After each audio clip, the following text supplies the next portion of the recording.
রাসূল সাল্লাল্লাহু আলাইহি ওয়াসাল্লাম বলেছেন, আজাবান লিল মুমিনিন, মুমিনদের জন্য অবাক হতে হয়।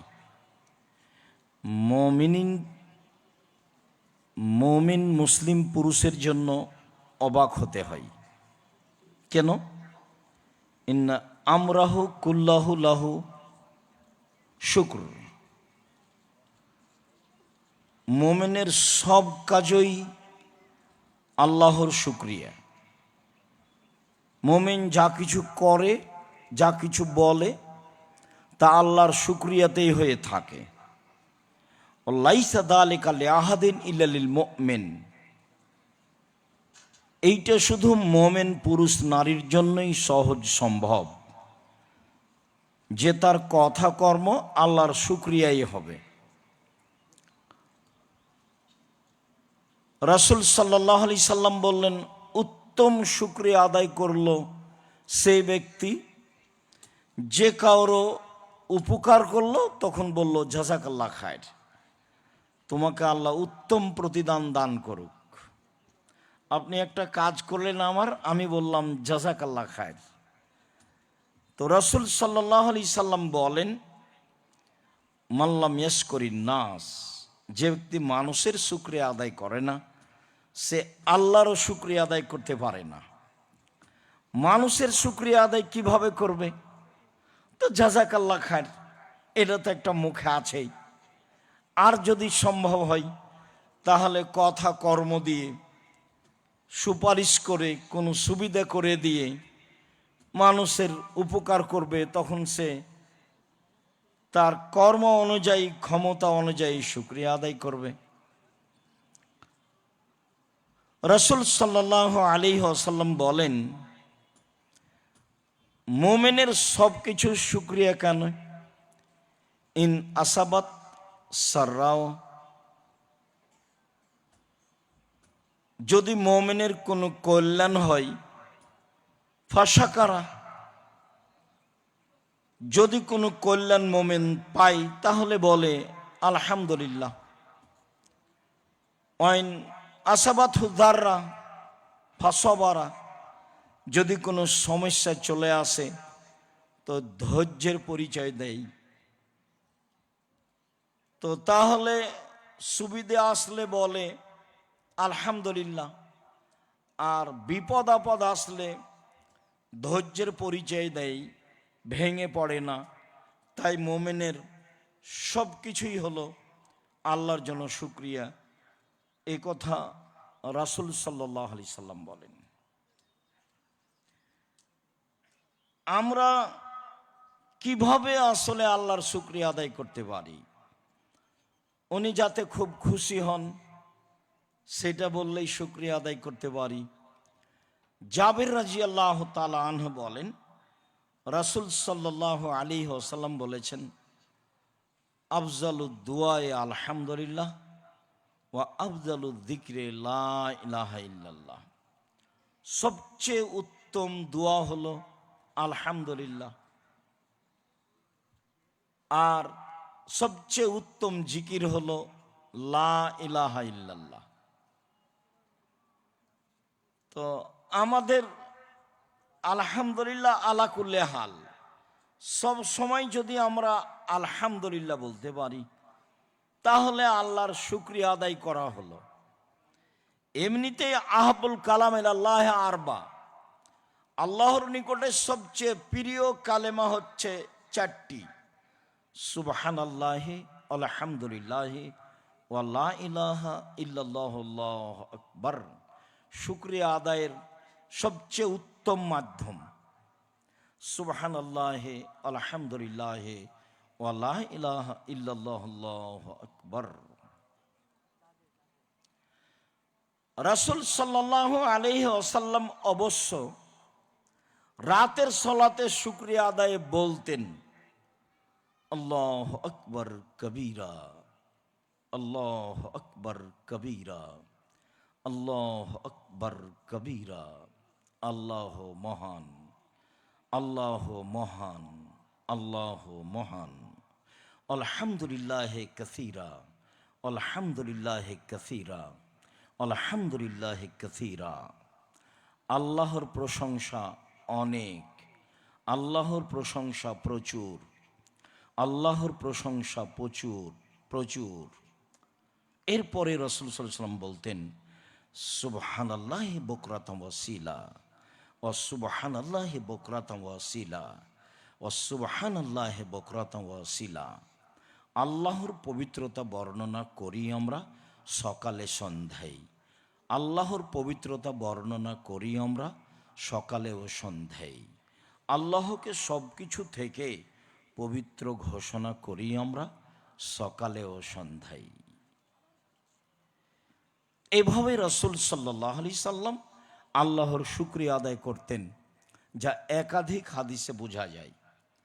তবে তিনি সালাত আরম্ভ করলে আল্লাহর শুকরিয়া খুব ভালোভাবে আদায় করতেন।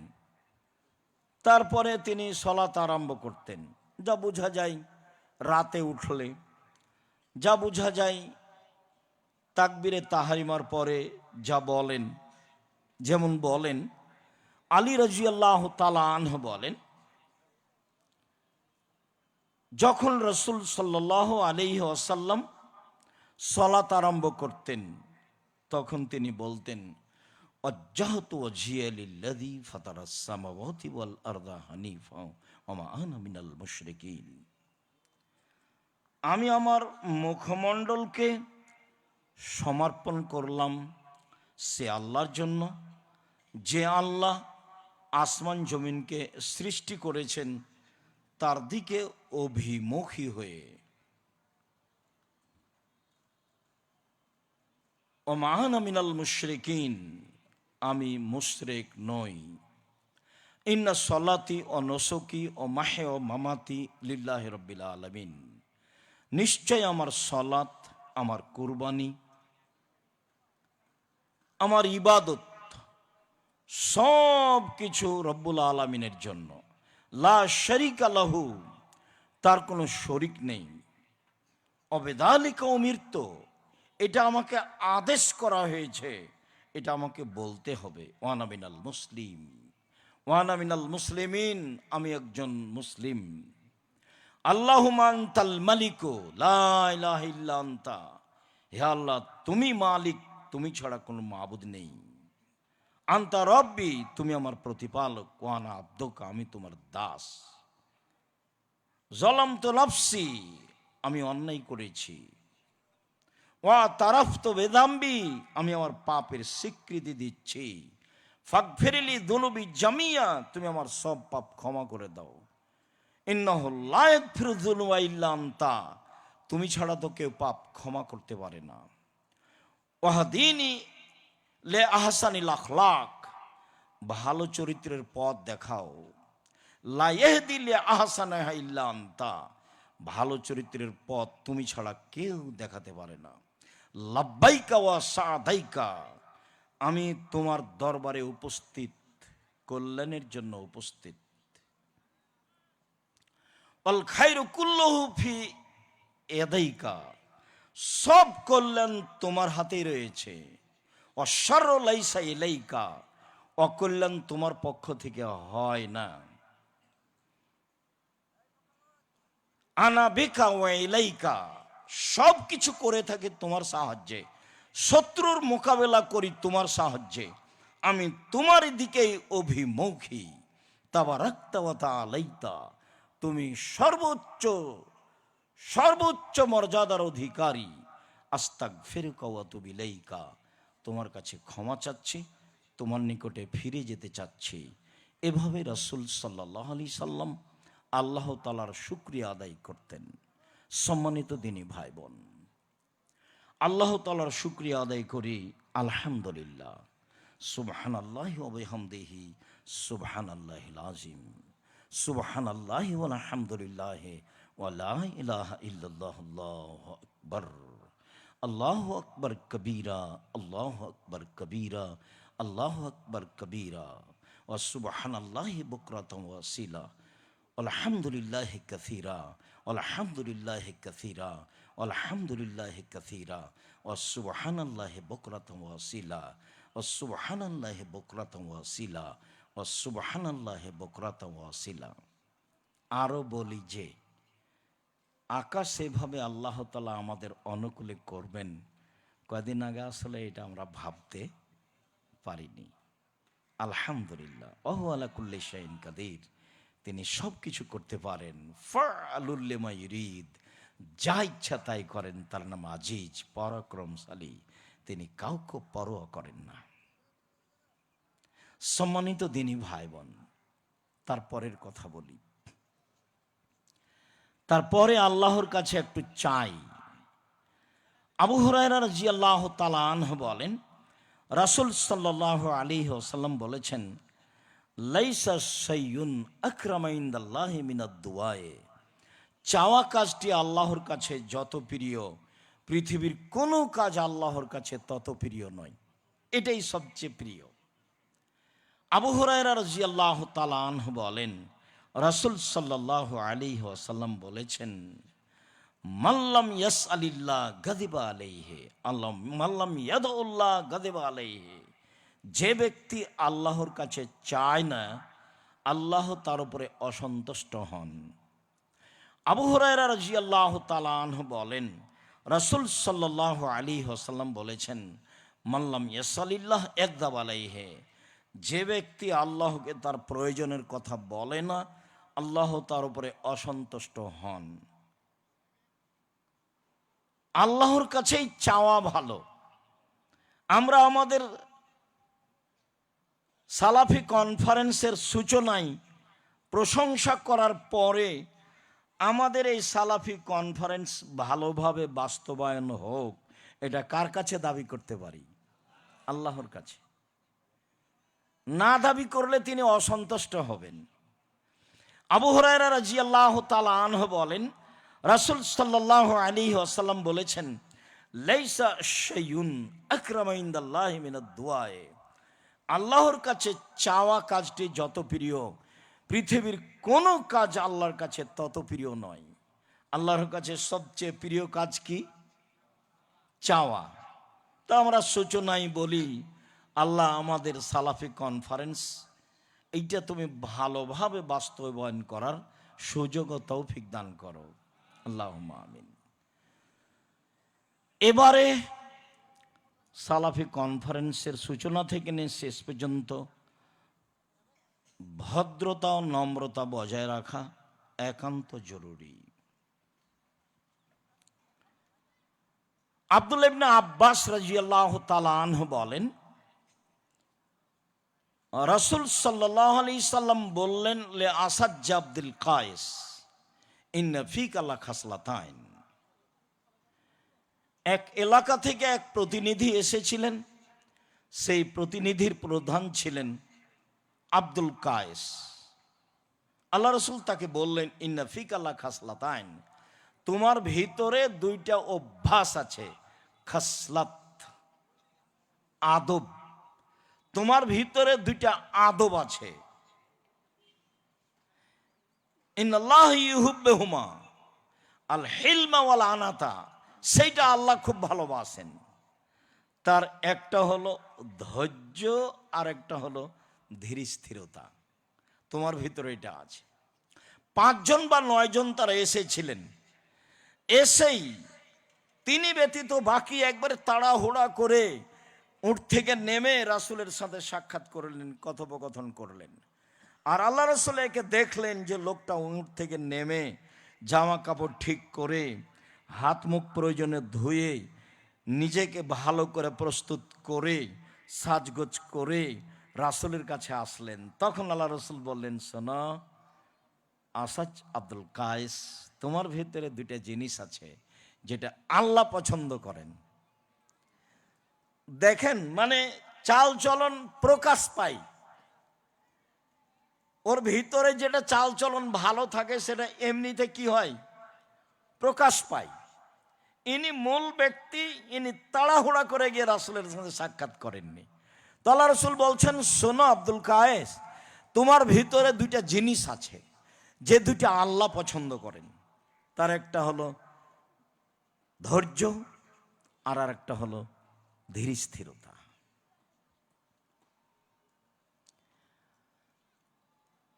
আব্দুল্লাহ ইবনে আব্বাস রাদিয়াল্লাহু তাআলা আনহু বলেন, রাসূল সাল্লাল্লাহু আলাইহি ওয়াসাল্লাম বলেছেন,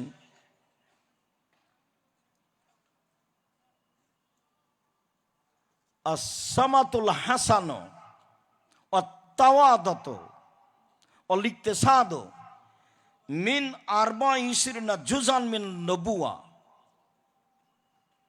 ভালো চাল চলন, ধীর স্থিরতা, মধ্যম পন্থায় চলা, কথা বলা, খাওয়া, জীবিকা নির্বাহ, কাপড় চোপড়, পোশাক আশাক সব কিছু মধ্যম পন্থায় অবলম্বন করা নবুয়তের 24 ভাগের 1 ভাগ।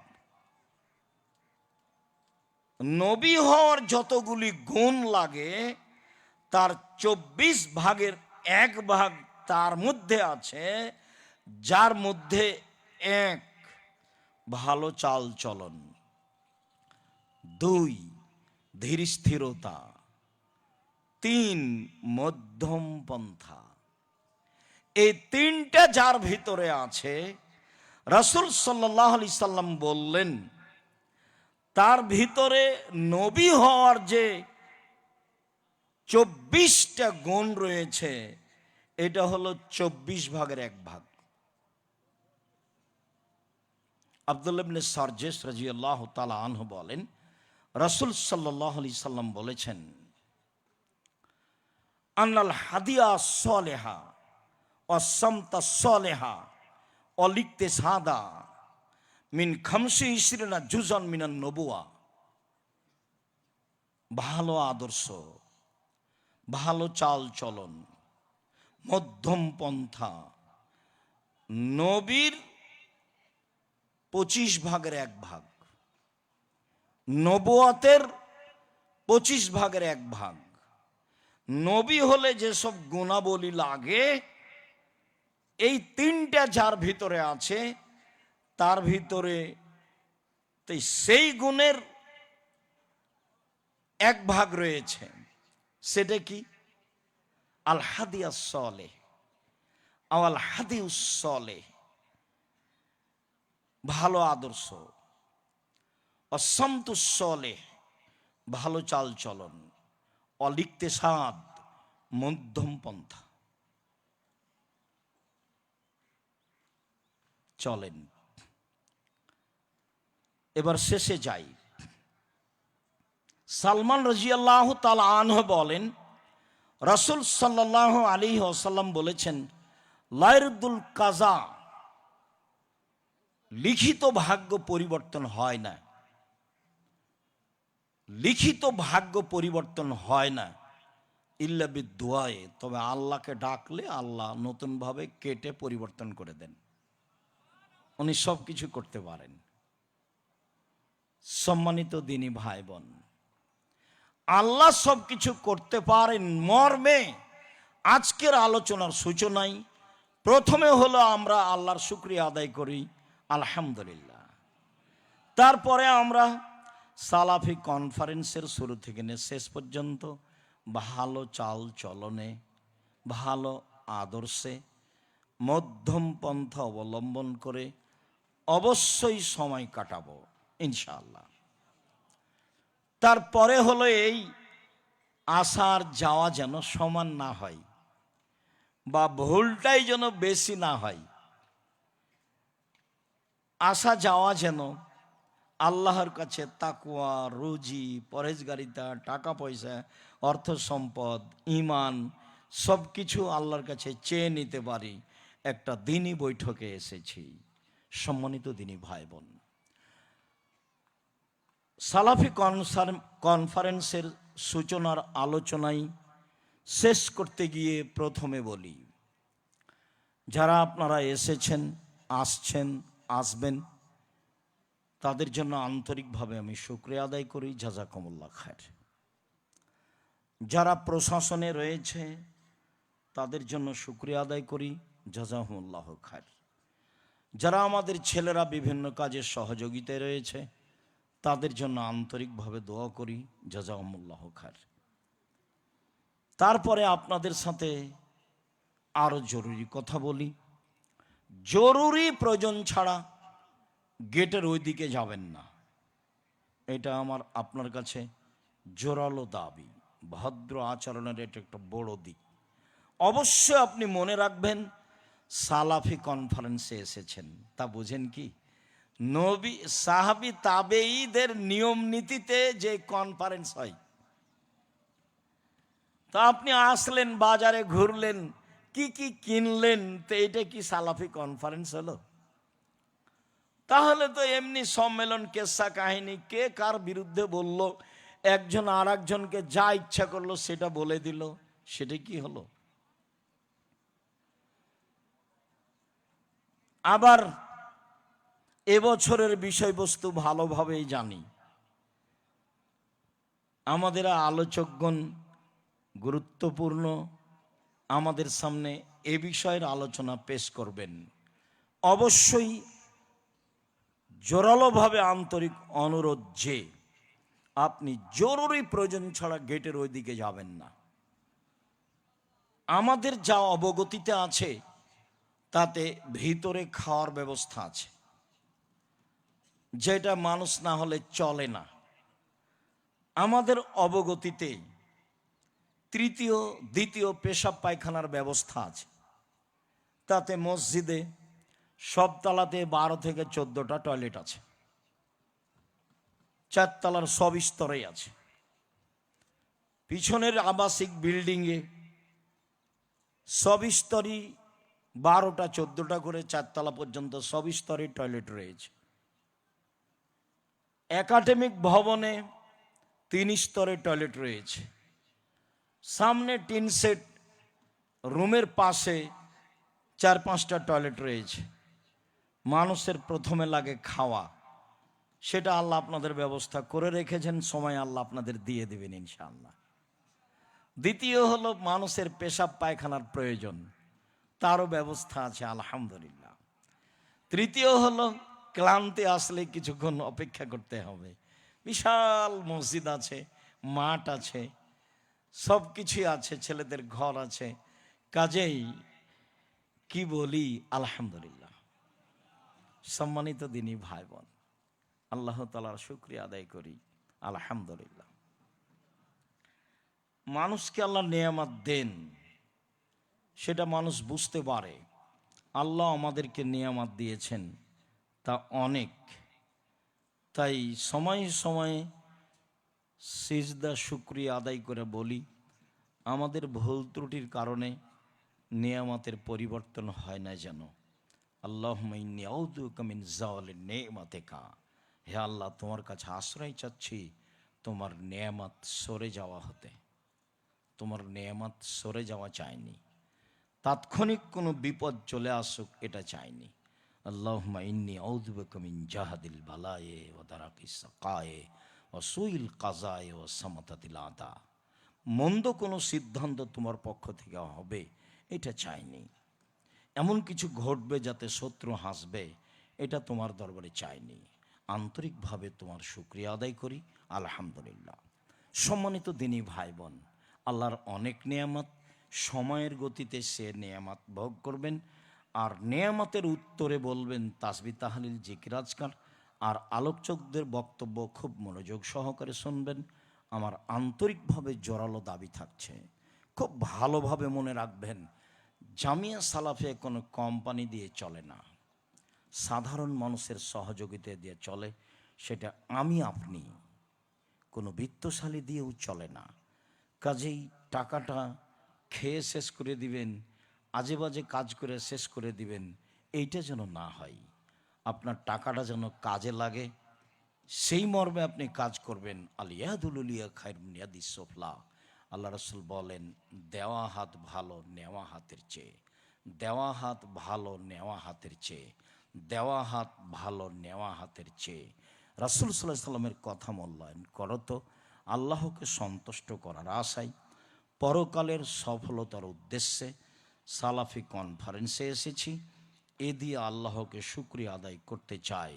আল্লাহ, মানুষ হিসেবে কোনো ভুল ত্রুটি থাকলে তুমি মাফ করো, সালাফি কনফারেন্সকে ভালোভাবে কবুল করো, এবং শেষ পর্যন্ত এটা ভালোভাবে বাস্তবায়ন করার তৌফিক দান করো। আমরা যেন ভদ্রতা বজায় রেখে পুরুষ নারী সবাই বড় বড় আলোচকদের কথা শুনতে পারি এবং সে অনুযায়ী আমল করতে পারি, এই তৌফিক তুমি দান করো। সম্মানিত দিনী ভাই বোন, আল্লাহর নেয়ামত এখানে অনেক আছে, সেগুলি হালকা করে আপনার দরবারে পেশ করে আজকের সূচনার আলোচনা এখানেই শেষ করছি। অবশ্যই আপনার সময় যেন অপচয় নষ্ট না হয়, অবশ্যই আপনার পয়সা 10 টাকা হোক সেটা যেন বিফলে নষ্ট না হয়, যা আমি চাইনি। আমি আপনাদের আন্তরিকভাবে শুকরিয়া আদায় করে আল্লাহ তাআলাকে বলি, আল্লাহ তুমি সর্বশক্তিমান, তুমি সব কিছু করতে পারো, তুমি আমাদের দেখছো, তুমি আমাদের অন্তর্যামী, তুমি আমাদের কবুল করো। তুমি জামিয়া সালাফিয়াকে কবুল করো, তুমি জামিয়া সালাফিয়ার সালাফি কনফারেন্সকে কবুল করো, আলোচকদের কবুল করো, যারা আমরা এসেছি তাদের কবুল করো, যারা সহযোগিতা রয়েছে প্রশাসন থেকে সার্বিকভাবে তুমি তাদের কবুল করো। আল্লাহুম্মা আমিন। তোমার দরবারে এই জোরালো দাবি দেওয়া দোয়া রেখে আজকের সূচনার আলোচনা এখানে শেষ করলাম। সুবহানাকা আল্লাহুম্মা ওয়া বিহামদিকা আশহাদু আল্লা ইলাহা ইল্লা আনতা আস্তাগফিরুকা ওয়া আতুবু ইলাইক। আসসালামু আলাইকুম ওয়া রাহমাতুল্লাহ। আবারও রাতে আসবো ইনশাআল্লাহ, আগামীকাল জুমার খুতবায় থাকবো ইনশাআল্লাহ, পরের রাতে থাকবো ইনশাআল্লাহ, শেষের বৈঠকে ফজরের পরে থাকবো ইনশাআল্লাহ। আসসালামু আলাইকুম। জাযাহুল্লাহু আহসানাল জাযা।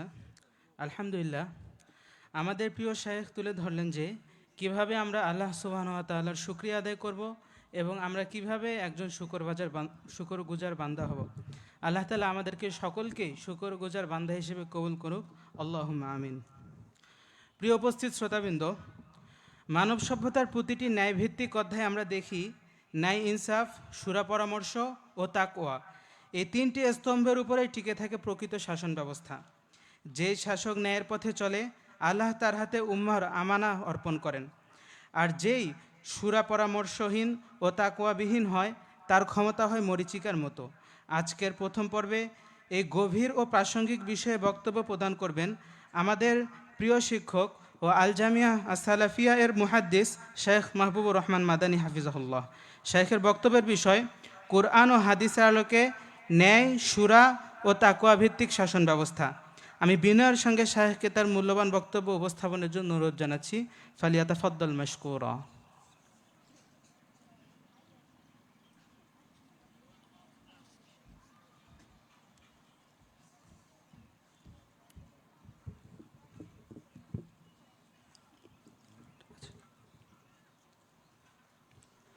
আসসালামু আলাইকুম ওয়া রাহমাতুল্লাহি ওয়া বারাকাতুহু।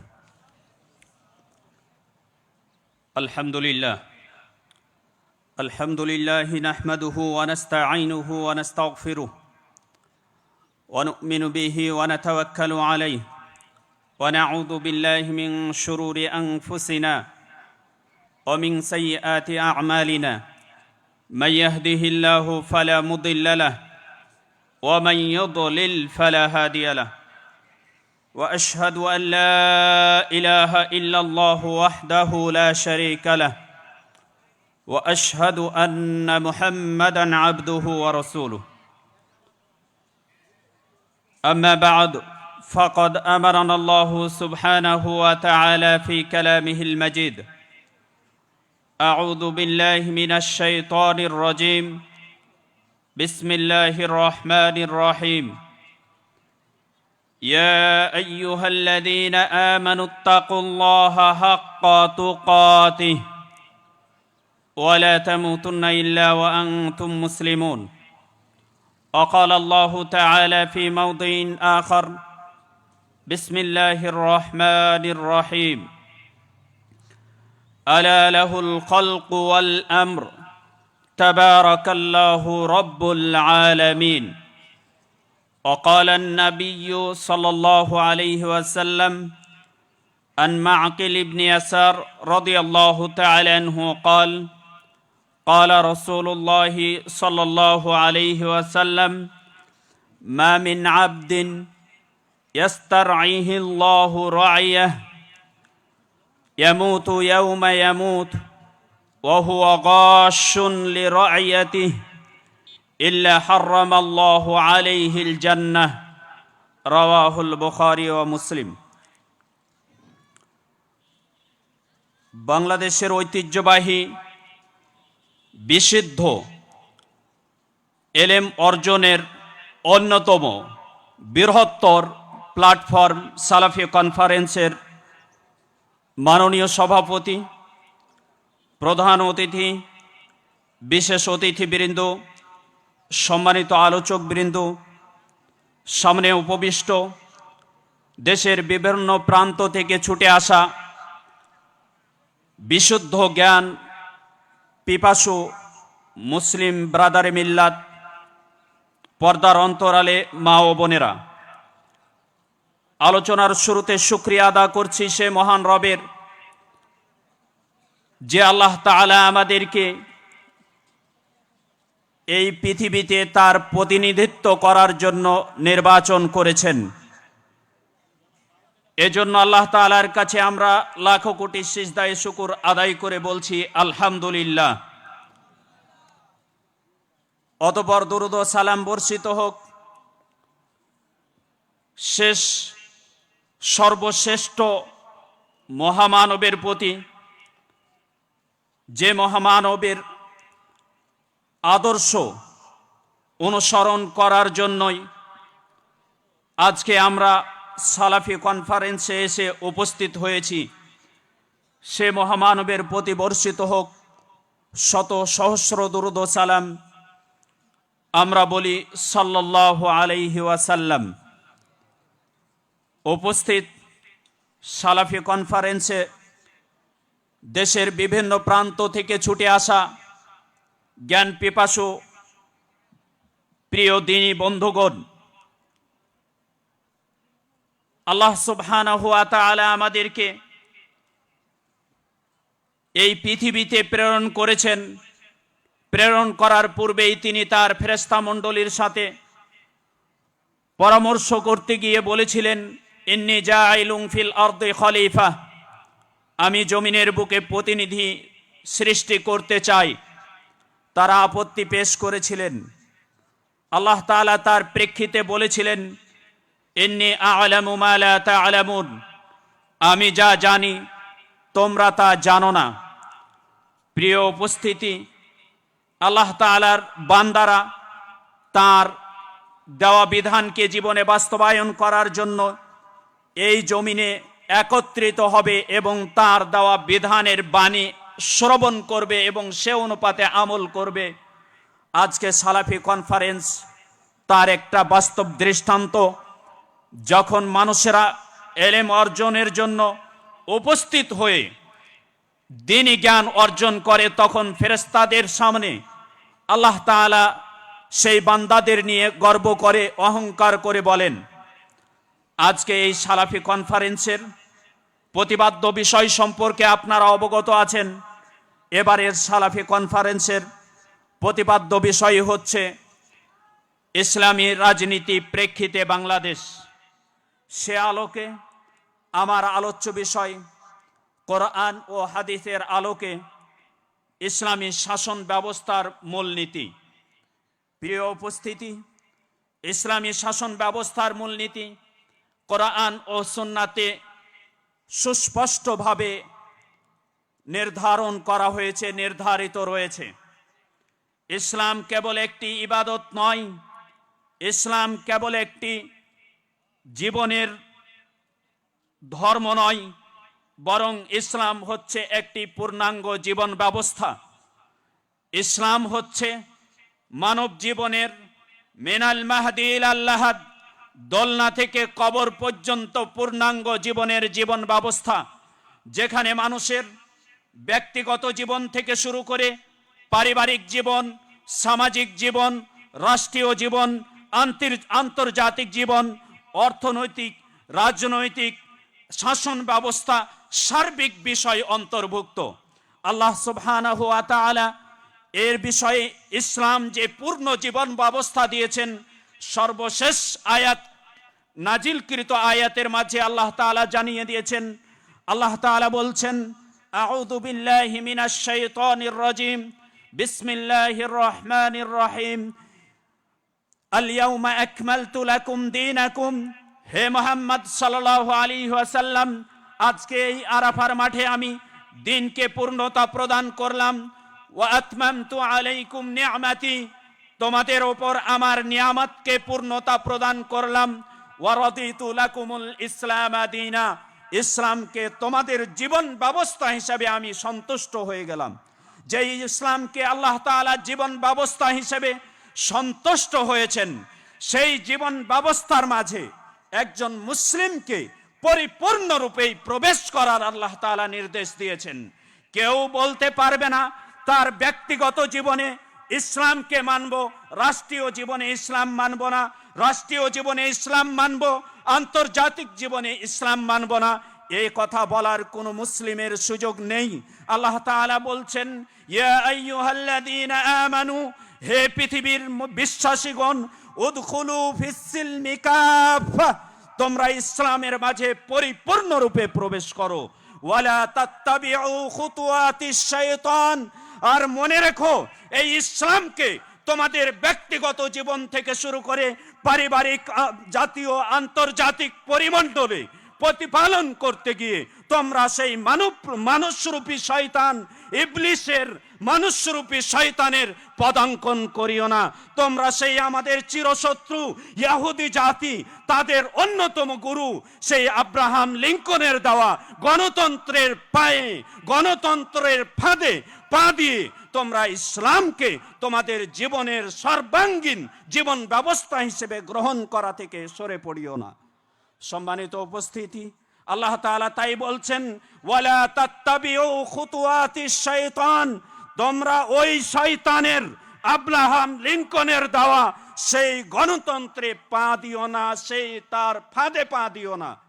ইন্নাহু লাকুম আদুউম মুবিন, মনে রেখো সে তোমাদের মাঝে একজনকে আওয়ামী লীগ করেছে, একজনকে বিএনপি করেছে, একজনকে জামাত করেছে, একজনকে জাতীয় পার্টি করেছে, একজনকে এনসিপি করেছে, ইত্যাদি ইত্যাদি দলে দলে বিভক্ত করে তোমাদের রক্ত, তোমাদের অর্থ, তোমাদের সম্মানকে বৈধ করে নিয়েছে, কারণ সে হচ্ছে তোমাদের স্পষ্ট শত্রু।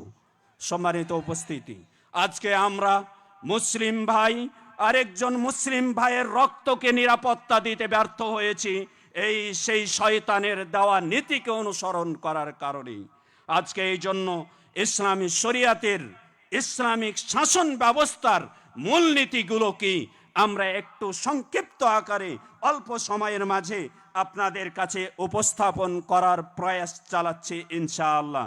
দেখুন, ইসলামী শাসন ব্যবস্থার মূলনীতি হচ্ছে আল্লাহ তাআলার সার্বভৌমত্ব।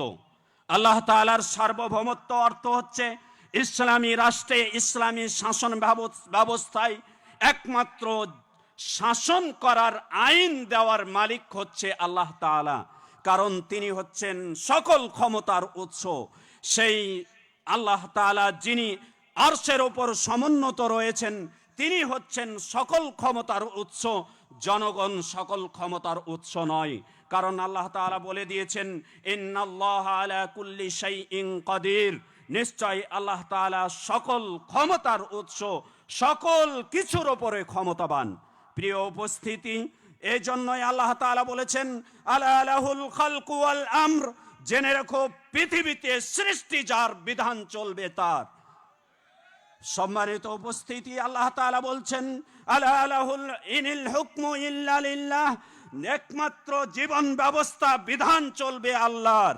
যারা এই জীবন ব্যবস্থাকে মান্য করবে না, তাদের ব্যাপারে আল্লাহ তাআলা সতর্ক করে বলছেন, ওয়ামা কানা লিমুমিনিন ওয়ালা মুমিনাতিন ইযা কাদাল্লাহু আমরান আইয়াকুনা লাহুমুল খিয়ারাতু মিন আমরিহিম, যখন আল্লাহ তাআলা এবং তার রাসূল কোনো ফয়সালা দেয়, তখন যারা আল্লাহকে এক হিসেবে মেনে নিয়েছে, যারা পরকালে উঠে তাদের জীবনের প্রতিটা মুহূর্তের, প্রতিটা সেকেন্ডের পুঙ্খানুপুঙ্খানু হিসাব দিতে হবে, এই বিশ্বাস স্থাপন করেছে, তারা কখনো এ কথা বলতে পারে না তাদের এই স্বাধীনতা নেই।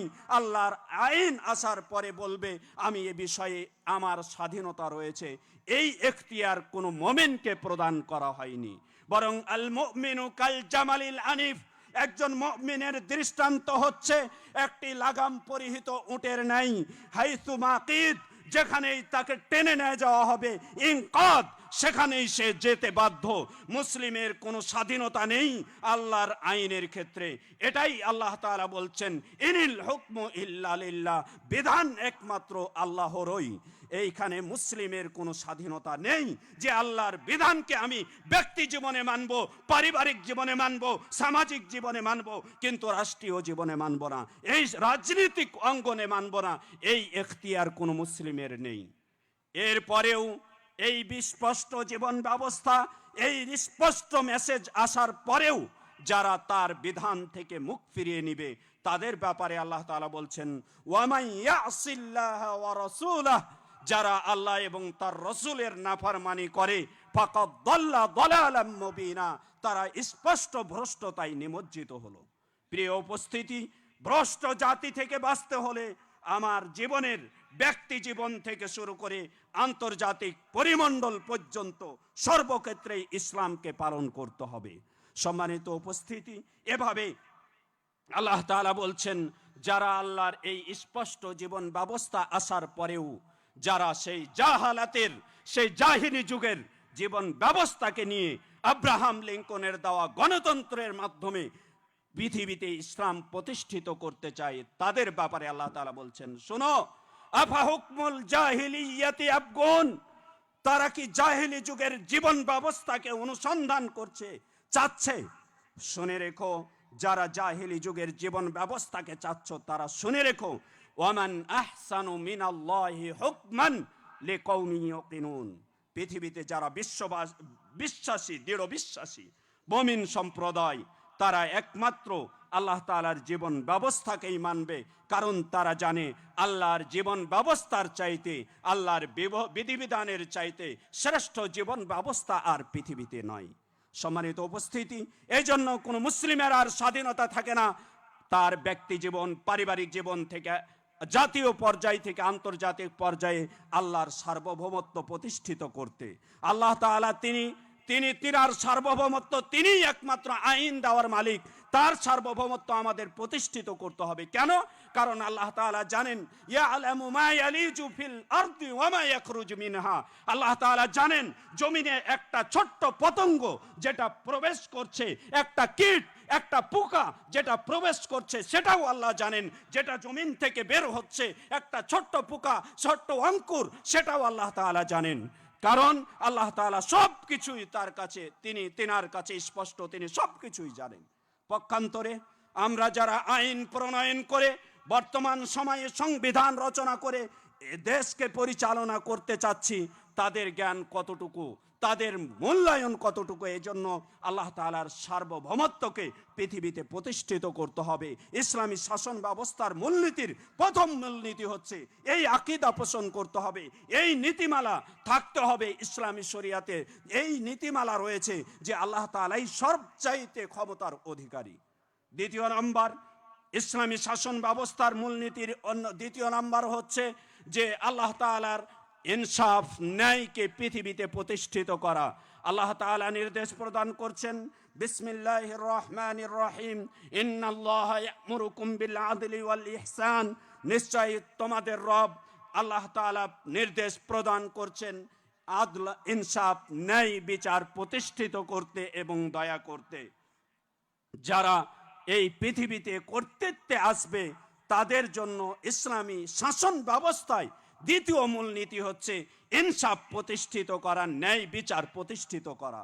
দেখুন, মাকিল বিন ইয়াসার রাদিয়াল্লাহু তাআলা আনহু তিনি বলছেন, আল্লাহ রাসূল সাল্লাল্লাহু আলাইহি ওয়াসাল্লাম বলেছেন, মা মিন আবদিন ইস্তারআইহি আল্লাহু রাইয়াহ, কোন বান্দাকে আল্লাহ তাআলা পৃথিবীতে কোনো কর্তৃত্ব, ক্ষমতা, কোনো দায়িত্ব অর্পণ করলে, ইয়ামুতু ইয়াউমা ইয়ামুত, যেই দিন তিনি মারা যাচ্ছেন সেই দিন যদি অহুয়া গাশুন লিরাইয়াতি, তার দায় অধীনস্থ ব্যক্তিদের সাথে প্রতারণা করে মারা যায়, তাহলে তার ব্যাপারে রাসূল সাল্লাল্লাহু আলাইহি ওয়াসাল্লাম সতর্কতা করে বলছেন, ইল্লা হারামাল্লাহু আলাইহিল জান্নাহ, আল্লাহ তাআলা তার জন্য জান্নাতকে চিরতরে হারাম করে দিবেন। সম্মানিত উপস্থিতি, জান্নাতকে তার জন্য হারাম করে দিবেন। এজন্য জান্নাত আল্লাহর দায়িত্ব পালন করার পরে ইসলামী শাসন ব্যবস্থার মূলনীতি রেখেছেন ইনসাফ প্রতিষ্ঠিত করা। কিভাবে ইনসাফ প্রতিষ্ঠিত করতে হবে তার বাস্তব দৃষ্টান্ত মাখজুমি গোত্রের একজন নারী, একজন মহিলা আল্লাহ রাসূল সাল্লাল্লাহু আলাইহি ওয়াসাল্লামের জামানায় কিছু একটা চুরি করেছিল। তিনি কুরাইশ গোত্রের লোক, তিনি সম্মানিত গোত্রের লোক, তাই তারা এই বিষয়টা নিয়ে খুব চিন্তিত হয়ে পড়ল। তারা চিন্তা করলো ওসামা বিন জায়েদের মাধ্যমে যদি রাসূল সাল্লাল্লাহু আলাইহি ওয়াসাল্লামের কাছে সুপারিশ করা যায় তাহলে রাসূল সাল্লাল্লাহু আলাইহি ওয়াসাল্লাম হয়তোবা তার সুপারিশ কবুল করে তাকে ক্ষমা করে দিবেন। তখন ওসামা বিন জায়েদের কাছে গিয়ে তাকে বললেন, ওসামা বিন জায়েদ গিয়ে রাসূল সাল্লাল্লাহু আলাইহি ওয়াসাল্লামের কাছে সুপারিশ করার প্রেক্ষিতে রাসূল সাল্লাল্লাহু আলাইহি ওয়াসাল্লাম বললেন, আতাশফাউ ফি হাদ্দিন মিন হুদুদিল্লাহ, হে ওসামা, তুমি কি আল্লাহর শাস্তির ব্যাপারে আমার কাছে সুপারিশ করছো? শুনে রেখো। সুম্মা কাম ফাখতাতাব, তারপরে তিনি মানুষদের মাঝে দাঁড়িয়ে বক্তৃতা শুরু করলেন। বক্তৃতা দিতে গিয়ে তিনি বললেন, শুনে রেখো যে তোমাদের পূর্ববর্তী যারা ছিল, ইন্নামা আহলাকা মান কানা ক্বাবলাকুম, তোমাদের পূর্ববর্তী ইহুদি নাসারা যারা ছিল তাদেরকে আল্লাহ তাআলা ধ্বংস করে দিয়েছেন এই অপরাধের কারণে যে তাদের মাঝে কোনো শারীফ ব্যক্তি, কোনো সম্মানিত ব্যক্তি যখন চুরি করত তখন তারা কুহু, তাকে তারা ছেড়ে দিত, তার উপরে হদ প্রয়োগ করত না। আর যখন তাদের মাঝে দুর্বল ব্যক্তি চুরি করত তখন তার সাথে তার উপরে হাত প্রয়োগ করত। তারপরে রাসূল সাল্লাল্লাহু আলাইহি ওয়াসাল্লাম বলছেন, শোনো হে আমার সঙ্গী সাথীরা, তোমরা শুনে রেখো, ওয়ালাউ আন্না ফাতিমা বিনতি মুহাম্মাদিন ওয়ালাউ আন্না ফাতিমা বিনতা মুহাম্মাদিন সাল্লাল্লাহু আলাইহি ওয়াসাল্লাম সারাকাত, আজকে যদি এই মাখজুমি গোত্রের নারী না হয়ে স্বয়ং আমার মেয়ে এই চুরির স্থানে চুরি করত, লা কথা তুই আদাহা, আমি অবশ্যই তার হাতকে কর্তন করে নিতাম। এটাই হচ্ছে ইসলামের মূলনীতি, ইসলামী শাসন ব্যবস্থার মূলনীতি। ইনসাফ প্রতিষ্ঠা করবে, কখনো জুলুম করবে না, কারণ ইসলামী শাসন ব্যবস্থা জুলুমকে চিরতরে হারাম করে দিয়েছে। হোক না সে আমার রক্তের সম্পর্কের, হোক না সে আমার আত্মীয়, হোক না সে আমার রিলেটেড, ইসলাম কখনো শাস্তিযোগ্য অপরাধ করলে তাকে ছাড় দেয় না, সে শাস্তি পাবেই। এটাই ইসলামী শরীয়তের মূলনীতির দ্বিতীয়তম মূলনীতি, ইনসাফ প্রতিষ্ঠা করা। তৃতীয় নম্বর মূলনীতি হচ্ছে ইসলামী শাসন ব্যবস্থাকে পরামর্শ ভিত্তিক পরিচালনা করা। ইসলামী শাসন ব্যবস্থায় পরামর্শ ভিত্তিক শাসন প্রতিষ্ঠা করা। রাসূল সাল্লাল্লাহু আলাইহি ওয়াসাল্লামকে আল্লাহ তাআলা নির্দেশ দিচ্ছেন, ফাআফু আনহুম, হে মুহাম্মদ সাল্লাল্লাহু আলাইহি ওয়াসাল্লাম তাদেরকে ক্ষমা করে দিন, ওয়াস্তাগফির লাহুম, তাদের জন্য ক্ষমা প্রার্থনা করুন, ওয়াশাবিরহুম ফিল আমর, এবং তাদের সাথে আপনি যে কোনো বিষয় নিয়ে পরামর্শ করুন। ইসলামী শরিয়াত পরামর্শ ভিত্তিক পরিচালিত হবে। ইসলামী শরিয়াত কোনো ব্যক্তি কেন্দ্রিক পরিচালিত হবে না। ক্ষমতায় অধিষ্ঠিত হয়েছি, আমার যা ইচ্ছা সেভাবেই আইন প্রণয়ন করে আমি সেভাবেই চলবো, এই স্বাধীনতা ইসলামী শরিয়াত দেয়নি। বরং ইসলামী শরিয়াত নির্দেশ দিচ্ছে শাসন পরিচালনা করার জন্য পরামর্শ ভিত্তিক যোগ্য ও বিজ্ঞ আলেমদের থেকে পরামর্শ ভিত্তিক ইসলামী শরিয়ার শাসন ব্যবস্থা পরিচালিত হবে। চতুর্থ নম্বর ইসলামী শরিয়াতের শাসন ব্যবস্থা পরিচালনার মূলনীতি হচ্ছে আল আমানাহ, আমানতদারিতা। আল্লাহ তাআলা নির্দেশ প্রদান করছেন, ইন্নাল্লাহা ইয়া'মুরুকুম আন তুআদ্দুল আমানাতি ইলা আহলিহা, নিশ্চয় আল্লাহ তাআলা তোমাদেরকে নির্দেশ প্রদান করছেন যে তোমরা তোমাদের আমানতকে তার উপযুক্ত হকদারের কাছে পৌঁছে দাও। আমানতকে উপযুক্ত হকদারের কাছে পৌঁছে দিতে আল্লাহ তাআলা নির্দেশ প্রদান করছেন। রাসূল সাল্লাল্লাহু আলাইহি ওয়াসাল্লাম এই আমানত যদি উপযুক্ত ব্যক্তির কাছে পৌঁছে না যায় তাহলে তার ব্যাপারে সতর্ক করে গিয়েছেন। হাদিসটি আবু হুরায়রা রাদিয়াল্লাহু তাআলা আনহু থেকে বর্ণিত। তিনি বলেন, বাইনামা রাসূলুল্লাহ সাল্লাল্লাহু আলাইহি ওয়াসাল্লাম ফি মাজলিসিন ইউহাদ্দিসুল কওম, আল্লাহ রাসূল সাল্লাল্লাহু আলাইহি ওয়াসাল্লাম কোনো একদিন এক মাজলিসে বসে সম্প্রদায়ের লোকদের সাথে, মানুষের সাথে কথা বলতেছিলেন। এমতো অবস্থায় একজন গ্রামের লোক, একজন বেদুইন লোক এসে আল্লাহ রাসূল সাল্লাল্লাহু আলাইহি ওয়াসাল্লামকে বললেন, হে আল্লাহ রাসূল সাল্লাল্লাহু আলাইহি ওয়াসাল্লাম, মাতা সাআ, কিয়ামত কখন সংগঠিত হবে। আল্লাহ রসুল সাল্লাম তার কথা শুনেও তিনি তার কথা ফামাদা ফি হাদিসিহি ইউহাদ্দিস, আল্লাহ রসুল সাল্লাম তার কথা চলমান রাখলেন। সম্প্রদায়ের সাহাবীরা যারা বসে রয়েছেন, এবার কেউ কেউ বলতে লাগলেন, আল্লাহ রসুল সাল্লাম সামিয়া মা কাল, তিনি যা বলেছেন তা শুনেছেন, কিন্তু ফাকারিহা মা কাল, তিনি যা বলেছেন, যে বিষয়ে জিজ্ঞাসা করেছেন, এটা অপছন্দ করেছে। অপরজন বলতে লাগলেন যে না, বরং বাল্লাম ইয়াসমা, আল্লাহ রসুল সাল্লাল্লাহু আলাইহি ওয়াসাল্লাম শ্রবণ করেনি। এরপরে আল্লাহ রসুল সাল্লাম হাত্তা ইদা কদা হাদিসাহু, আল্লাহ রসুল সাল্লাম যখন তার কথা সমাপ্তি করলেন, তখন বললেন আইনা উরাহু সাইল আনিসসাআ, কোথায় কিয়ামত সম্পর্কে জিজ্ঞাসাকারী ব্যক্তি, যে একটু আগে আমাকে জিজ্ঞাসা করছিল কিয়ামত কখন হবে, ওই লোকটি কোথায়? আল্লাহ রসুল সাল্লামের ওই সাহাবী বললেন, হ্যাঁ আনা ইয়া রসুল আল্লাহ, আল্লাহ রসুল আমি এই যে এখানে রয়েছি। এবার আল্লাহ রসুল সাল্লাম বললেন, ইদা দুইয়াতিল আমানা, যখন আমানতদারিতা নষ্ট হয়ে যাবে তখনই জেনে রেখো ফাংতাদিরিস সাআহ, কিয়ামত সংগঠিত হবে। তো যখন আমানতদারিতা নষ্ট হবে তখনই কিয়ামত সংগঠিত হবে। সাহাবীর মনে প্রশ্ন বাঁধল, হে আল্লাহ রসুল সাল্লাম, কিভাবে আমানতদারিতা নষ্ট হয়ে যাবে? কাইফা ইদাতুহা, হে আল্লাহ রসুল সাল্লাম, কিভাবে আমানতদারিতা নষ্ট হবে? আল্লাহ রসুল সাল্লাল্লাহু আলাইহি ওয়াসাল্লাম বললেন, শুনে রেখো, আমানতদারিতা নষ্ট হওয়ার নীতি হচ্ছে ইদা ফুসিদাল আমরু ইলা গায়রি আহলিহি ফান্তাদিরিস সাআহ, যখন দেখবে রাষ্ট্রে সমাজে একজন চোর বাটপার ইতর শ্রেণীর ব্যক্তিকে সমাজের দায়িত্বশীল বানানো হচ্ছে, রাষ্ট্রের দায়িত্বশীল বানানো হচ্ছে, মন্ত্রী এমপি বানানো হচ্ছে, তাকে ফলার তোড়া দিয়ে শুভেচ্ছা জানানো হচ্ছে, তাকে সার্টিফিকেট প্রদান করা হচ্ছে, তখনই বুঝে নিও কিয়ামত অতি সন্নিকটে। বর্তমান সময়ে যদি আমরা লক্ষ্য করতে যাই, সবচাইতে ইতর শ্রেণীর লোক যারা, সবচাইতে নিম্ন শ্রেণীর লোক যারা, তারাই আজকে সমাজের মূল আসনে অধিষ্ঠিত।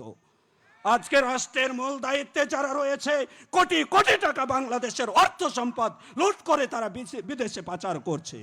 এর মূল কারণ হচ্ছে আমানতদারিতা নষ্ট হয়ে গেছে। আমরা যাদেরকে নির্বাচন করেছি তারা নিচু শ্রেণীর লোক, তারা নিচু শ্রেণীর লোক, এই কারণেই আজকে সমাজের এই অবস্থা হয়েছে। তাই আসুন আসুন ইসলামী শাসন ব্যবস্থাকে আমাদের জীবনের অন্যতম শাসন ব্যবস্থা হিসেবে গ্রহণ করে আমরা এই পৃথিবী ত্যাগ করার চেষ্টা চালাই। আজকে আমরা এসেছি সালাফি কনফারেন্সে, এবারের প্রতিপাদ্য বিষয় ইসলামী রাজনীতি প্রেক্ষিতে বাংলাদেশ। মনে রাখবেন, আল্লাহ তাআলা আপনাকে আমাকে সৃষ্টি করেছে তার জমিনে তার দিনকে প্রতিষ্ঠিত করার জন্য। যার ব্যাপারে আপত্তি তুলেছিলেন ফেরেশতারা, তার আপত্তির উত্তরে আল্লাহ তাআলা আপনাকে আমাকে এই জমিনে পাঠিয়েছেন তার প্রতিনিধিত্ব করার জন্য, আইন প্রণয়ন করার জন্য নয়। আইন তিনি পরিপূর্ণ জীবন ব্যবস্থা দিয়ে দিয়েছেন, পরিপূর্ণ আইন দিয়ে দিয়েছেন। আইনকে বাস্তবায়ন করার জন্য আল্লাহ তাআলা আপনাকে আমাকে জমিনে পাঠিয়েছে। তাই তার আইনকে বাস্তবায়ন করে আমাদের দুনিয়া এবং পরকালে শান্তিকে নিশ্চিত করে আমরা এই দুনিয়া ত্যাগ করি। আল্লাহ তাআলা আমাদের তৌফিক দান করুন। আল্লাহুম্মা আমিন। ওয়া সাল্লাল্লাহু আলা নাবিয়িনা মুহাম্মদ وعلى آله وأصحابه أجمعين سبحانك اللهم وبحمدك أشهد أن لا إله إلا أنت أستغفرك وأتوب إليك والسلام عليكم ورحمة الله وبركاته. জাযাহুল্লাহু আহসানাল জাযা। ন্যায় যখন রাজদণ্ডে জ্বলে, তাকওয়া তখন অন্তরে আলো জ্বালে। সুপ্রিয় উপস্থিতি, ইসলামী শাসন কাঠামো গড়ে ওঠে ন্যায়, পরামর্শ, আমানত ও তাকওয়ার উপর। এটি শুধু কোনো ক্ষমতার ব্যাপার নয়, বরং এটি একটি ইবাদাহ এর অন্তর্ভুক্ত। প্রিয় উপস্থিতি, ইসলামী ইতিহাসের সর্বোচ্চ আদর্শ হলো রসুল সাল্লাল্লাহু আলাইহি ওয়াসাল্লাম ও খোলাফায়ে রাশিদিনের যুগের শাসন ব্যবস্থা, যেখানে ন্যায় ছিল ভিত্তি, শুরা ছিল পদ্ধতি, আর তাকওয়া ছিল প্রতিটি সিদ্ধান্তের প্রাণ। সেই সোনালী যুগের শাসন ব্যবস্থা থেকে শিক্ষা গ্রহণের এই গুরুত্বপূর্ণ বিষয়ে আমাদের মাঝে আলোচনা করবেন আমাদের প্রিয় শিক্ষক ও মুহাদ্দিস শেখ শহীদুল্লাহ কাসেমি মাদানী হাফিজাহুল্লাহ, মুহাদ্দিস আল জামিয়া আস সালাফিয়া রাজশাহী। শেখের বক্তব্যের বিষয় রাসূলুল্লাহ সাল্লাল্লাহু আলাইহি ওয়াসাল্লাম ও খুলাফায়ে রাশিদিনের আমলের শাসন ব্যবস্থা। ফাআহলান ওয়া সাহলান বিহি ফালিয়াতাফাদ্দাল মাশকুরা।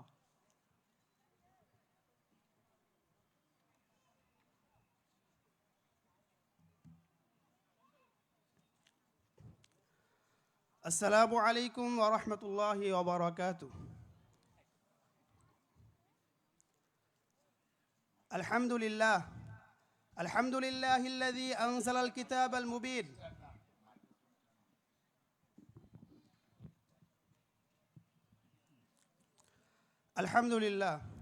আলহামদুলিল্লাহিল্লাযী আনজালাল কিতাবাল মুবিন ওয়া জাআলাহু মা বায়ানিহি দুস্তুরাল আলামিন আলা লাহুল খালকু ওয়াল আমর তাবারাকাল্লাহু রাব্বুল আলামিন والصلاة والسلام على رسوله المعلم الذي علمنا دستوره نظريا وتطبيقا وجعله أصل الأنظمة فضلا من الله وتوفيقا وعلى آله وأصحابه أجمعين لا سيما الخلفاء الراشدين المهديين الذين جعلوا النظام النبوي على رؤوسهم وأعينهم فحكموا به على المسلمين وغيرهم رضي الله عنهم أجمعين. أما بعد فأعوذ بالله من الشيطان الرجيم. بسم الله الرحمن الرحيم. لقد كان لكم في رسول الله أسوة حسنة لمن كان يرجو الله واليوم الآخر وذكر الله كثيرا. وقال تعالى محمد رسول الله والذين معه أشداء على الكفار رحماء بينهم تراهم ركعا سجدا يبتغون فضلا من الله ورضوانا سيماهم في وجوههم من أثر السجود إلى آخر الآية. وعن أبي هريرة رضي الله تعالى عنه قال قال رسول الله صلى الله عليه وسلم تركت فيكم شيئين لن تضلوا ما تمسكتم بهما كتاب الله وسنتي أو كما قال عليه الصلاة والسلام. رواه الحاكم في المستدرك وصححه الألباني رحمه الله. وعن العرباض بن سارية رضي الله تعالى عنه أنه قال قال رسول الله صلى الله عليه وسلم فإنه من يعش منكم بعدي سيرى اختلافا كثيرا فعليكم بسنتي وسنة الخلفاء الراشدين المهديين عضوا عليها بالنواجذ أو كما قال عليه الصلاة والسلام. رواه أبو داود. সমস্ত প্রশংসা আল্লাহ তাআলার জন্য, যিনি আমাদের জন্য, আমাদের কল্যাণের জন্য কুরআন এবং সুন্নাহকে আমাদের সংবিধান হিসেবে প্রণয়ন করেছেন। এরপর সালাত এবং সালাম বর্ষিত হোক আমাদের প্রিয় নবীজি সাল্লাল্লাহু আলাইহি সাল্লামের প্রতি, যিনি কুরআন এবং সুন্নাহকে তাত্ত্বিক এবং প্রায়োগিক দুই দিক থেকেই আমাদেরকে শিক্ষা দিয়েছেন এবং প্রয়োগ করে দেখিয়েছেন। সবাই বলি সাল্লাল্লাহু আলাইহি ওয়াসাল্লাম। সম্মানিত উপস্থিতি, নিব্রাস ইসলামিক রিসার্চ ফাউন্ডেশন এর অধীনে পরিচালিত আল জামিয়া আস-সালাফিয়া ডাঙ্গিপাড়া পবা রাজশাহী কর্তৃক আয়োজিত আজকের নবম বার্ষিক সালাফি কনফারেন্স 2025 এ উপস্থিত আছেন সম্মানিত সভাপতি, সম্মানিত প্রধান অতিথি, সম্মানিত বিশেষ অতিথিবৃন্দ ও আমার সামনে বসা তাওহীদপন্থী ভাইয়েরা ও পর্দার আড়ালের মা ও বোনেরা। আপনাদের সকলকে জানাই আন্তরিক শুভেচ্ছা ও মোবারকবাদ। জাযাকুমুল্লাহু খায়রান ওয়া বারাকা ফীকুম। সম্মানিত উপস্থিতি, আপনারা অবগত হয়েছেন আজকে আমাদের এই মুহূর্তে আলোচ্য বিষয় হচ্ছে রাসূলুল্লাহ সাল্লাল্লাহু আলাইহি ওয়াসাল্লামের যুগে শাসন ব্যবস্থা কেমন ছিল এবং খোলাফায়ে রাশিদিন রাদিয়াল্লাহু আনহুমের যুগে শাসন ব্যবস্থা কেমন ছিল তা নিয়ে আমরা আলোচনা করব ইনশাআল্লাহু তাআলা। সম্মানিত উপস্থিতি, ইতিপূর্বে আমরা বিজ্ঞ আলোচক সাহেবের কাছ থেকে জেনেছি যে ইসলাম, অনেক আমাদের সমাজে ইসলাম বিদ্বেষী আছে যারা ইসলামের মধ্যে রাজনীতি খুঁজে পায় না, যারা বলে ইসলাম হচ্ছে শুধুমাত্র ব্যক্তিগত ইবাদত কেন্দ্রিক একটি ধর্ম, এর মধ্যে না আছে রাজনীতি, না আছে সমাজ বিজ্ঞান, না আছে রাষ্ট্রবিজ্ঞান ইত্যাদি। কিন্তু আসলে তাদের অবস্থা হলো এমন, তারা ইসলাম নিয়ে গবেষণা করে কিন্তু চোখ বন্ধ করে। যদি তারা ইসলাম বিদ্বেষের চশমা চোখে না লাগিয়ে চশমাটা খুলে ইসলাম নিয়ে গবেষণা করত, তাহলে তারা একদম শুরুতে রাসূলুল্লাহ সাল্লাল্লাহু আলাইহি ওয়াসাল্লামের শাসন ব্যবস্থার মধ্যেই রাজনীতি, অর্থনীতি, প্রতিরক্ষা ব্যবস্থা, সংবিধান, দ্বন্দ্ববিধি সবকিছুই তারা পেত। আফসোসের বিষয়, ইসলাম হচ্ছে একটি পূর্ণাঙ্গ জীবন ব্যবস্থা। কুরআনের নুসুস এবং হাদিসের নুসুসের কোনো জায়গায় ইসলামকে শুধু ধর্ম বলা হয়নি, প্রত্যেকটি জায়গায় ইসলামকে দিন বলা হয়েছে। আল্লাহ তাআলা বলেছেন ইন্নাদ দীনা ইনদাল্লাহিল ইসলাম। অন্য আয়াতে আল্লাহ তাআলা বলেছেন ওয়া মাই ইয়াবতাগি গায়রাল ইসলামি দীনান ফালা ইউকবালা মিন। সব জায়গায় দিন শব্দ আসছে, আর দিন শব্দের অর্থ পূর্ণাঙ্গ জীবন ব্যবস্থা। এই পূর্ণাঙ্গ জীবন ব্যবস্থার মধ্যে রয়েছে শাসন ব্যবস্থা। তো ইনশাআল্লাহ আজকে আমরা আলোচনা করব রাসূলুল্লাহ সাল্লাল্লাহু আলাইহি সাল্লামের শাসন ব্যবস্থা কেমন ছিল, এরপর খোলাফায়ে রাশিদিন রাদিয়াল্লাহু আনহুম তাদের শাসন ব্যবস্থা কেমন ছিল ইনশাআল্লাহ জানবো। সম্মানিত উপস্থিতি, আপনারা জানেন একটি আদর্শ শাসন ব্যবস্থার মৌলিক কিছু উপাদান রয়েছে, তার মধ্যে উল্লেখযোগ্য হচ্ছে 6টি। ইনশাআল্লাহ আমরা জানবো। 1 নম্বর হচ্ছে নীতি নির্ধারক, যাকে আরবিতে মুশরি' বলা হয় বা শারি' বলা হয়। তো ইসলামী শাসন ব্যবস্থায় একমাত্র নীতি নির্ধারণ হচ্ছেন মহান আল্লাহ তাআলা।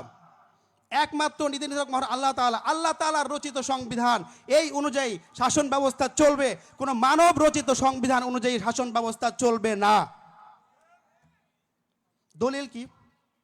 দলিল হচ্ছে এই সূরা মায়েদার মধ্যে আল্লাহ তাআলা বলছেন ওয়া আনজালনা ইলাইকাল কিতাবা বিল হাক্কি মুসাদ্দিকাল লিমা বাইনা ইয়াদাইহি মিনাল কিতাবি ওয়া মুহাইমিনান আলাইহি ফাহকুম বাইনাহুম বিমা আনজালাল্লাহ। আল্লাহ তাআলা রাসূলুল্লাহ সাল্লাল্লাহু আলাইহি সাল্লামকে সম্বোধন করে বলছেন, হে রাসূল, আপনার প্রতি আমি কিতাব অবতীর্ণ করেছি। এই কিতাবের বৈশিষ্ট্য হচ্ছে পূর্বের কিতাবকে সত্যায়ন করে। সুতরাং আপনি ফাহকুম বাইনাহুম বিমা আনজালাল্লাহ, আপনার উপরে যা অবতীর্ণ করা হয়েছে অর্থাৎ কোরআনে কারীম, এই কোরআনে কারীমের বিধান অনুযায়ী আপনি শাসন কার্য পরিচালিত করবেন। রাসূলুল্লাহ সাল্লাল্লাহু আলাইহি সাল্লামকে আদেশ করে দেওয়া হলো। আমরা বুঝলাম নীতি নির্ধারক একমাত্র আল্লাহ তাআলা। এক। এরপরে আবু হুরায়রা রাদিয়াল্লাহু তাআলা আনহু থেকে বর্ণিত একটি হাদিস, এই হাদিসটি মুস্তাদরাকে হাকিমে আছে, শেখ আলবানী রাহিমাহুল্লাহ সহিহ বলেছেন। এই হাদিসের মধ্যেও আমরা আল্লাহ তাআলাকে নীতি নির্ধারক হিসেবে পাই। রাসূলুল্লাহ সাল্লাল্লাহু আলাইহি সাল্লাম বলছেন তারাকতু ফিকুম আমরাইন লান তাদিল্লু মা তামাসসাকতুম বিহিমা, তোমাদের কাছে আমি 2টি জিনিস রেখে গেলাম, যদি আঁকড়ে ধরে থাকতে পারো তাহলে জীবনেও তোমরা বিপদগামী হবে না। 1 নাম্বার হচ্ছে কিতাবুল্লাহ, 2 নাম্বার হচ্ছে সুন্নতি, আমার সুন্নাত।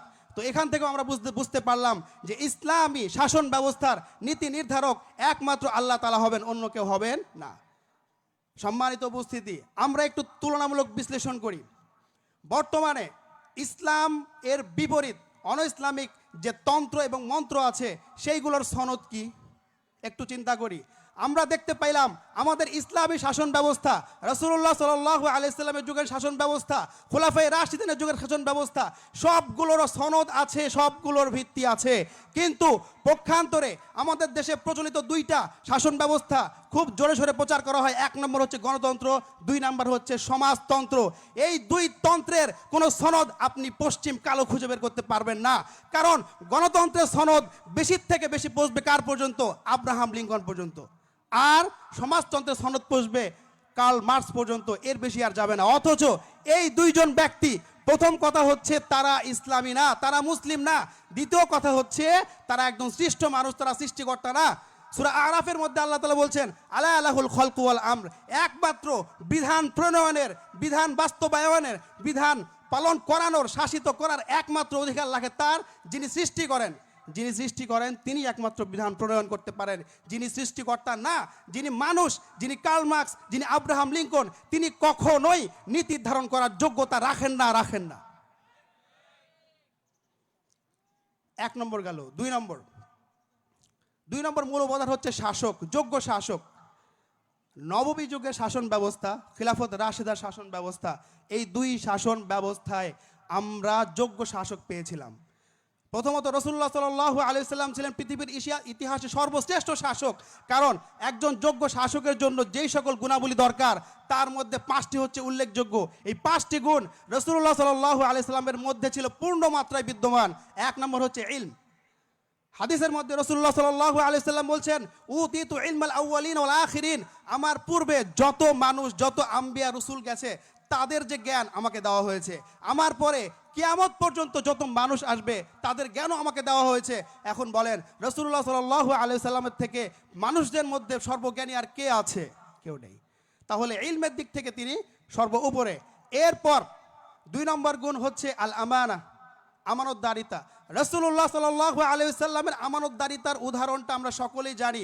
যখন তাকে নবুয়ত দেওয়া হয়নি, এখনো নবুয়ত পাননি, তার আগেই তার এলাকার, তার ভূখণ্ডের শত্রু যারা পরে শত্রু হয়েছিল মক্কার মুশরিকরা, প্রত্যেকে এই রাসূলুল্লাহ সাল্লাল্লাহু আলাইহি ওয়াসাল্লামকে উপাধি দিয়েছে আল আমিন।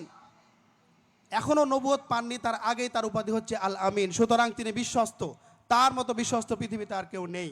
2 3 নম্বর হচ্ছে আসিদ, সত্যবাদিতা।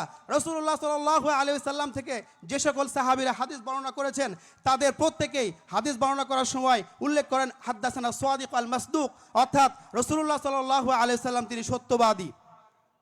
তো রাসূলুল্লাহ সাল্লাল্লাহু আলাইহি ওয়াসাল্লামের থেকে বড় সত্যবাদী মানুষদের মধ্যে আর কেউ ছিল না।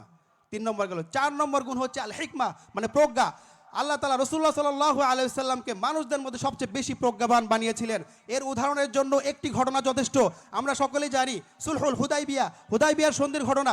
শুধু হুদাইবিয়ার সন্ধির ঘটনায় ওমর রাদিয়াল্লাহু তাআলা আনহু এই সিদ্ধান্তের প্রতি অসন্তুষ্ট ছিলেন। অসন্তুষ্ট বলতে অর্থাৎ তিনি অন্তর থেকে মেনে নিতে পারছিলেন না। এই জন্য বারবার রাসূলুল্লাহ সাল্লাল্লাহু আলাইহি ওয়াসাল্লামকে জিজ্ঞেস করছিলেন যে ইয়া রাসূলুল্লাহ, আমরা কি সত্যের পথে নেই? কেন আমাদের এই সিদ্ধান্তগুলো আমাদের বিপক্ষে আসলো? বেশিরভাগ সিদ্ধান্ত তাদের পক্ষে আসলো। রাসূলুল্লাহ সাল্লাল্লাহু আলাইহি ওয়াসাল্লাম তখন ধৈর্য ধারণ করেছিলেন। এই সিদ্ধান্ত হুদাইবিয়ার সন্ধির সিদ্ধান্ত সম্পূর্ণ ছিল ইলম এবং হিকমতের সমন্বয়। তো রাসূলুল্লাহ সাল্লাল্লাহু আলাইহি সাল্লামের প্রজ্ঞার পরিচয় এখানে পাওয়া গিয়েছিল। পরবর্তীতে আল্লাহ তাআলা আয়াত নাজিল করে জানিয়ে দিয়েছেন এই সন্ধি শুধু সন্ধি নয়, এই সন্ধি হচ্ছে ফাতহে মুবিন, ইন্না ফাতাহনা লাকা ফাতহাম মুবিনা।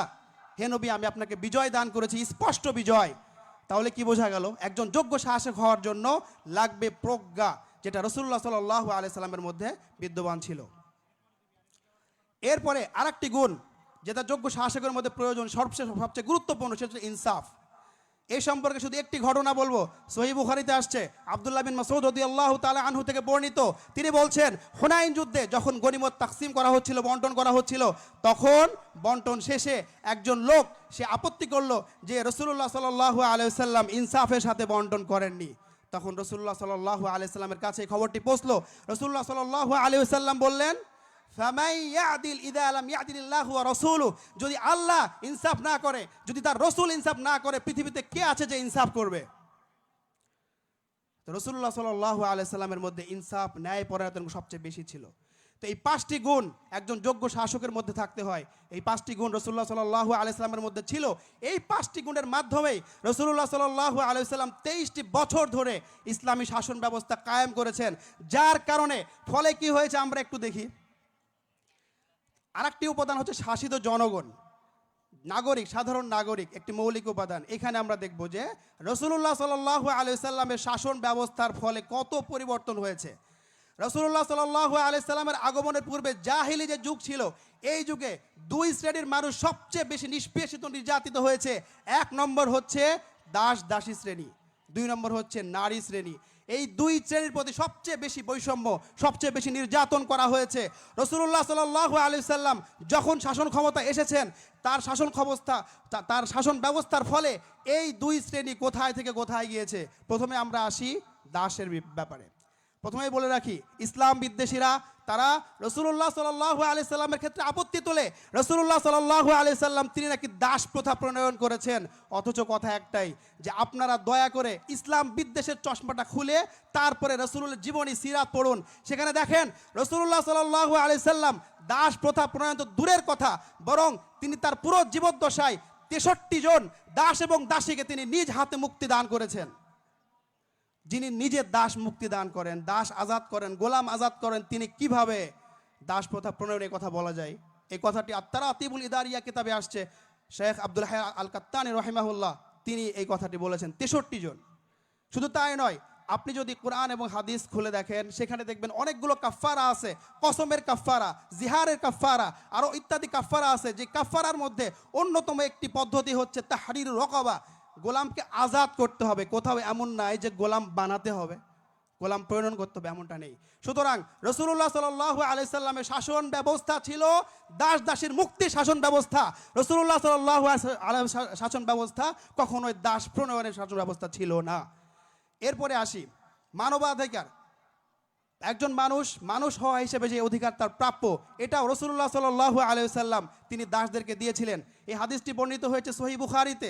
আবু যর গিফারী রাদিয়াল্লাহু তাআলা আনহু তিনি বলছেন, রাসূলুল্লাহ সাল্লাল্লাহু আলাইহি ওয়াসাল্লাম বলেছেন, ইখওয়ানুকুম খাওয়ালুকুম, তোমাদের দাস এবং দাসী তোমাদের ভাই। লক্ষ্য করি আমরা, রাসূলুল্লাহ সাল্লাল্লাহু আলাইহি ওয়াসাল্লাম তিনি প্রথমে দাস দাসীদের একটি সামাজিক পরিচিতি দান করলেন। একটা টাইটেল প্রয়োজন আছে, কারণ তাদের সত্তা বিক্রি হয়ে গেছে, এই জন্য তারা হীনমন্যতার শিকার হয়। রাসূলুল্লাহ সাল্লাল্লাহু আলাইহি ওয়াসাল্লাম রাহমাতুল আলামিন তিনি দয়া করে তাদেরকে একটি সামাজিক স্বীকৃতি দান করলেন। তিনি বললেন যে না, গোলাম নয়, দাসী নয়, বরং তোমাদের ভাই বোন। অথচ যারা ইসলামের উপর আক্রমণ করে, ইসলাম বিদ্বেষী যারা আছে, যারা সব সময় মানবাধিকারের ফেনা তুলে মুখ ভর্তি করে ফেলে, আপনি এদের কাছে গিয়ে দেখবেন, এদের খোঁজ খবর নিয়ে দেখবেন যে তারা দাস তো দূরের কথা, দাসী তো দূরের কথা, কাজের লোককে পর্যন্ত সমান চোখে দেখে না। এই হাদিসের মধ্যে রাসূল সাল্লাল্লাহু আলাইহি ওয়াসাল্লাম কি করলেন?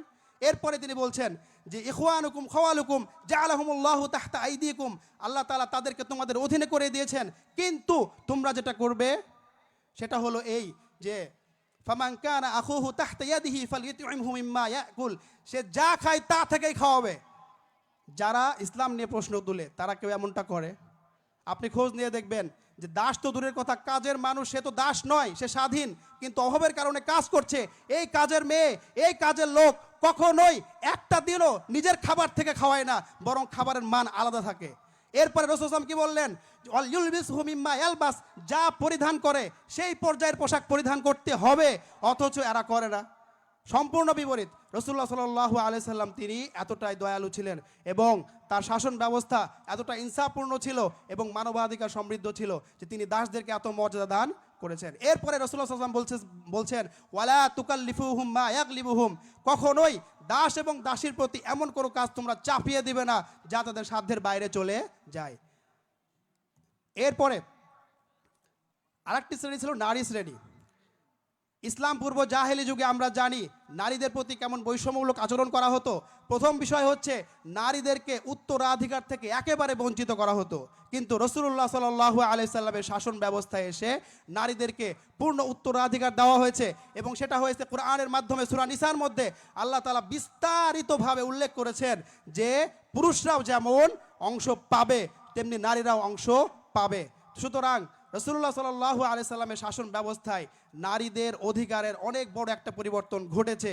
আরেকটি বিষয় ছিল, আপনারা জানেন যে রাসূলুল্লাহ সাল্লাল্লাহু আলাইহি সাল্লামের আগমনের পূর্বে নারীদেরকে, বিশেষ করে নারী শিশুকে জীবন্ত কবর দেওয়া হতো। আয়াতের মধ্যে আল্লাহ তাআলা বলছেন ওয়াইদা বুশিরা আহাদুহুম বিল উনসা যাল্লা ওয়াজহু মুসওয়াদ্দা ওয়া হুয়া কাযীম, তাদের অবস্থা এমন ছিল যখন বলা হতো যে আজকে তোমার কন্যা সন্তান জন্ম নিয়েছে, সঙ্গে সঙ্গে চেহারা মলিন হয়ে যেত, রাগান্বিত হয়ে যেত, এরপরে তারা জীবন্ত দাফন করে ফেলতো। এতটা বর্বর ছিল এই জাতিকে, এই নারী জাতিকে আল্লাহ রাসূল সাল্লাল্লাহু আলাইহি ওয়াসাল্লাম এত সম্মান দান করেছেন যে পরবর্তীতে তিনি হাদিসের মধ্যে স্পষ্ট বলেছেন যে ব্যক্তির কন্যা সন্তান 2টা অথবা 3টা হবে, শিক্ষা দীক্ষা দিয়ে লালন পালন করে ভালো জায়গায় বিয়ে দিবে, রাসূলুল্লাহ সাল্লাল্লাহু আলাইহি ওয়াসাল্লাম তার জান্নাতের কথা ঘোষণা করেছেন। এই 2টা শ্রেণীর কথা বললাম। এরপরে আরেকটা বিষয়, সেটা হচ্ছে যে সংবিধান নিয়ে আমরা বলেছি। এরপরে গুরুত্বপূর্ণ বিষয় হচ্ছে বিচার ব্যবস্থা। তো মৌলিক উপাদান হচ্ছে একটি আদর্শ শাসন ব্যবস্থার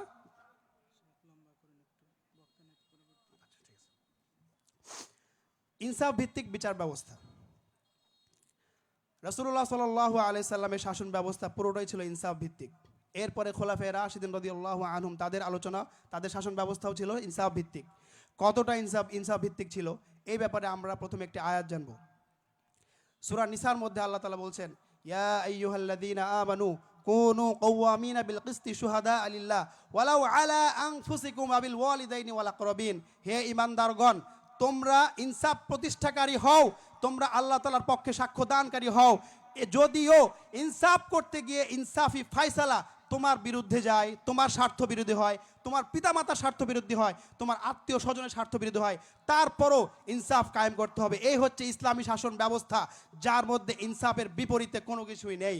নিজের বিপক্ষে গেলেও ইনসাফ করতে হবে, নিজের পিতামাতার বিপক্ষে গেলেও ইনসাফ করতে হবে, আত্মীয় স্বজনের বিপক্ষে গেলেও ইনসাফ করতে হবে। এরপরে হাদিস, প্রসিদ্ধ হাদিস সহিহ বুখারীতে আসছে, আয়েশা রাদিয়াল্লাহু তাআলা আনহা থেকে বর্ণিত হাদিস, বানু মাখজুম গোত্রের একজন নারী, এই নারী ছিল প্রভাবশালী, কারণ এই গোত্রই ছিল প্রভাবশালী। তখন এই নারী চুরি করেছে, এখন তার উপরে শাস্তি বিধান আসবে, হাত কাটা। তখন তারা কানা ঘুষা শুরু করলো। তারা বলছে যে এই নারীর হদ বা দণ্ডবিধি মওকুফ করার জন্য কে আছে যে রাসূলুল্লাহ সাল্লাল্লাহু আলাইহি সাল্লামের কাছে সুপারিশ করবে? তখন পরামর্শক্রমে উসামা বিন যায়েদ রাদিয়াল্লাহু তাআলা আনহুর নাম আসলো, কারণ তাকে রাসূলুল্লাহ সাল্লাল্লাহু আলাইহি সাল্লাম অনেক ভালোবাসতেন। ওই যে একটু আগে বললাম, রাসূলুল্লাহ সাল্লাল্লাহু আলাইহি সাল্লাম 63 জন দাস এবং দাসীকে মুক্তি দান করেছেন, আজাদ করেছেন। তার মধ্যে একজন উল্লেখযোগ্য হল উসামা বিন যায়েদ রাদিয়াল্লাহু তাআলা আনহু। তিনি ছিলেন প্রিয়, যেহেতু প্রিয় ছিলেন এই জন্য তার মাধ্যমে সুপারিশ করার চেষ্টা করা হচ্ছিল। যখন তিনি সুপারিশের কথা বলতে গেলেন, তখন রাসূলুল্লাহ সাল্লাল্লাহু আলাইহি সাল্লাম বললেন, হে উসামা, আতাশফাউ ফি হাদ্দিম মিন হুদুদিল্লাহ, আল্লাহর হদ, আল্লাহর দণ্ডবিধি এর বিপক্ষে তুমি সুপারিশ করছো? এত বড় সাহস কিভাবে হয়? তিনি কসম করে বলছেন এরপরে, فإنما أهلك الذين قبلكم أنهم كانوا إذا سرق فيهم الشريف تركوه وإذا سرق فيهم الضعيف أقاموا عليه الحد। যে তোমরা পূর্বের ইতিহাস থেকে শিক্ষা গ্রহণ করো না? তোমাদের পূর্বের যুগে যারা ছিল আহলে কিতাব, তারা এমনটা করত, যখন তাদের মধ্যে প্রভাবশালী কেউ, সম্ভ্রান্ত কেউ, কোনো ধনী ব্যক্তি চুরি করত, তখন তাকে তার হদ দণ্ডবিধি মওকুফ করে দেওয়া হতো। আর দুর্বল ব্যক্তি চুরি করলে তার ক্ষেত্রে হদ কার্যকর করা হতো, দণ্ডবিধি কার্যকর করা হতো। এমনটা করা যাবে না। এরপরে রাসূলুল্লাহ সাল্লাল্লাহু আলাইহি ওয়াসাল্লাম কসম করে বলেন, ওয়াইমুল্লাহ, আল্লাহর কসম, লাউ আন্না ফাতিমাতা বিনতা মুহাম্মদ সারাকাত লাকাতাতু ইয়াদাহা, যদি আমার মেয়ে ফাতিমা সেও যদি চুরি করে তারপর আমি তার হাত কেটে দেবো। এই হলো ইসলামী ব্যবস্থা, যার বিচার ব্যবস্থা অত্যন্ত জোরালো, অত্যন্ত মজবুত। এখানে শাসন ব্যবস্থার মধ্যে কোনো ধরনের স্বজনপ্রীতি একদমই চলে না, স্বজন পোষণ চলে না।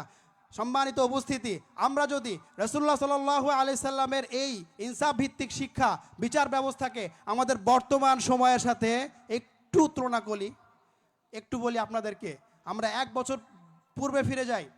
জুলাই আন্দোলন হয়েছে, 36শে জুলাই ঘোষণা করা হয়েছে, 31 থেকে 36 হয়ে গেছে, জুলাই আন্দোলন হয়ে গেছে। এই জুলাই আন্দোলনে কতগুলো মানুষ তারা নিহত হয়েছে, তারা নির্যাতিত হয়েছে, অথচ এরপরে যখন উপদেষ্টা পরিষদ গঠন করা হলো, একজনকে প্রধান উপদেষ্টা বানানো হলো, তখন আমরা সবাই স্বপ্ন দেখতে শুরু করলাম কি, বাংলাদেশ হয়ে যাবে 2.0। প্রত্যেকের স্লোগান একটাই, বাংলাদেশ এখন 2.0, অর্থাৎ বাংলাদেশের নতুন ভার্সন শুরু হবে, এরকম একটা প্রত্যয় তারা দেখিয়েছিল, আমরাও ভেবেছিলাম। কিন্তু দেখেন 1 বছর হয়ে গেছে, কোথায় বাংলাদেশ 2.0?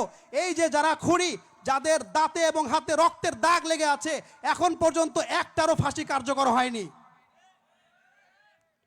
এই হলো বিচার ব্যবস্থা। এই বিচার ব্যবস্থা দিয়ে ইসলামের বিচার ব্যবস্থাকে আপনারা প্রশ্নবিদ্ধ করেন। আপনারা বলেন যে রাজনীতির মধ্যে ইসলাম কোথায়? এত বড় সাহস কে দিল? রাজনীতি, ইসলামের রাজনীতি কত ভালো দেখেন, ইসলামের রাজনীতি কত ইনসাফ ভিত্তিক।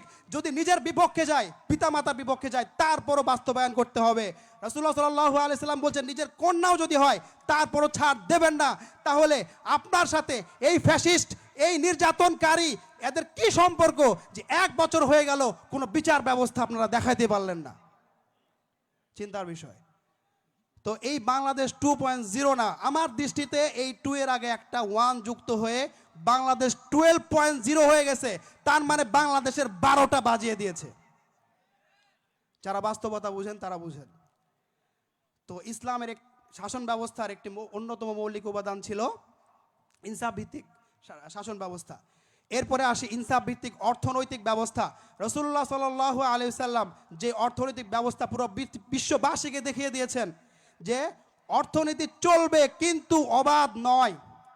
বর্তমান অর্থনীতির সাথে আমাদের বিরোধটা কোথায়? বিরোধটা হলো এই, এখন যা চলে সবই লিবারালিজম, সব কিছু হবে অবাধ অবাধ অবাধ, অর্থনীতি অবাধ।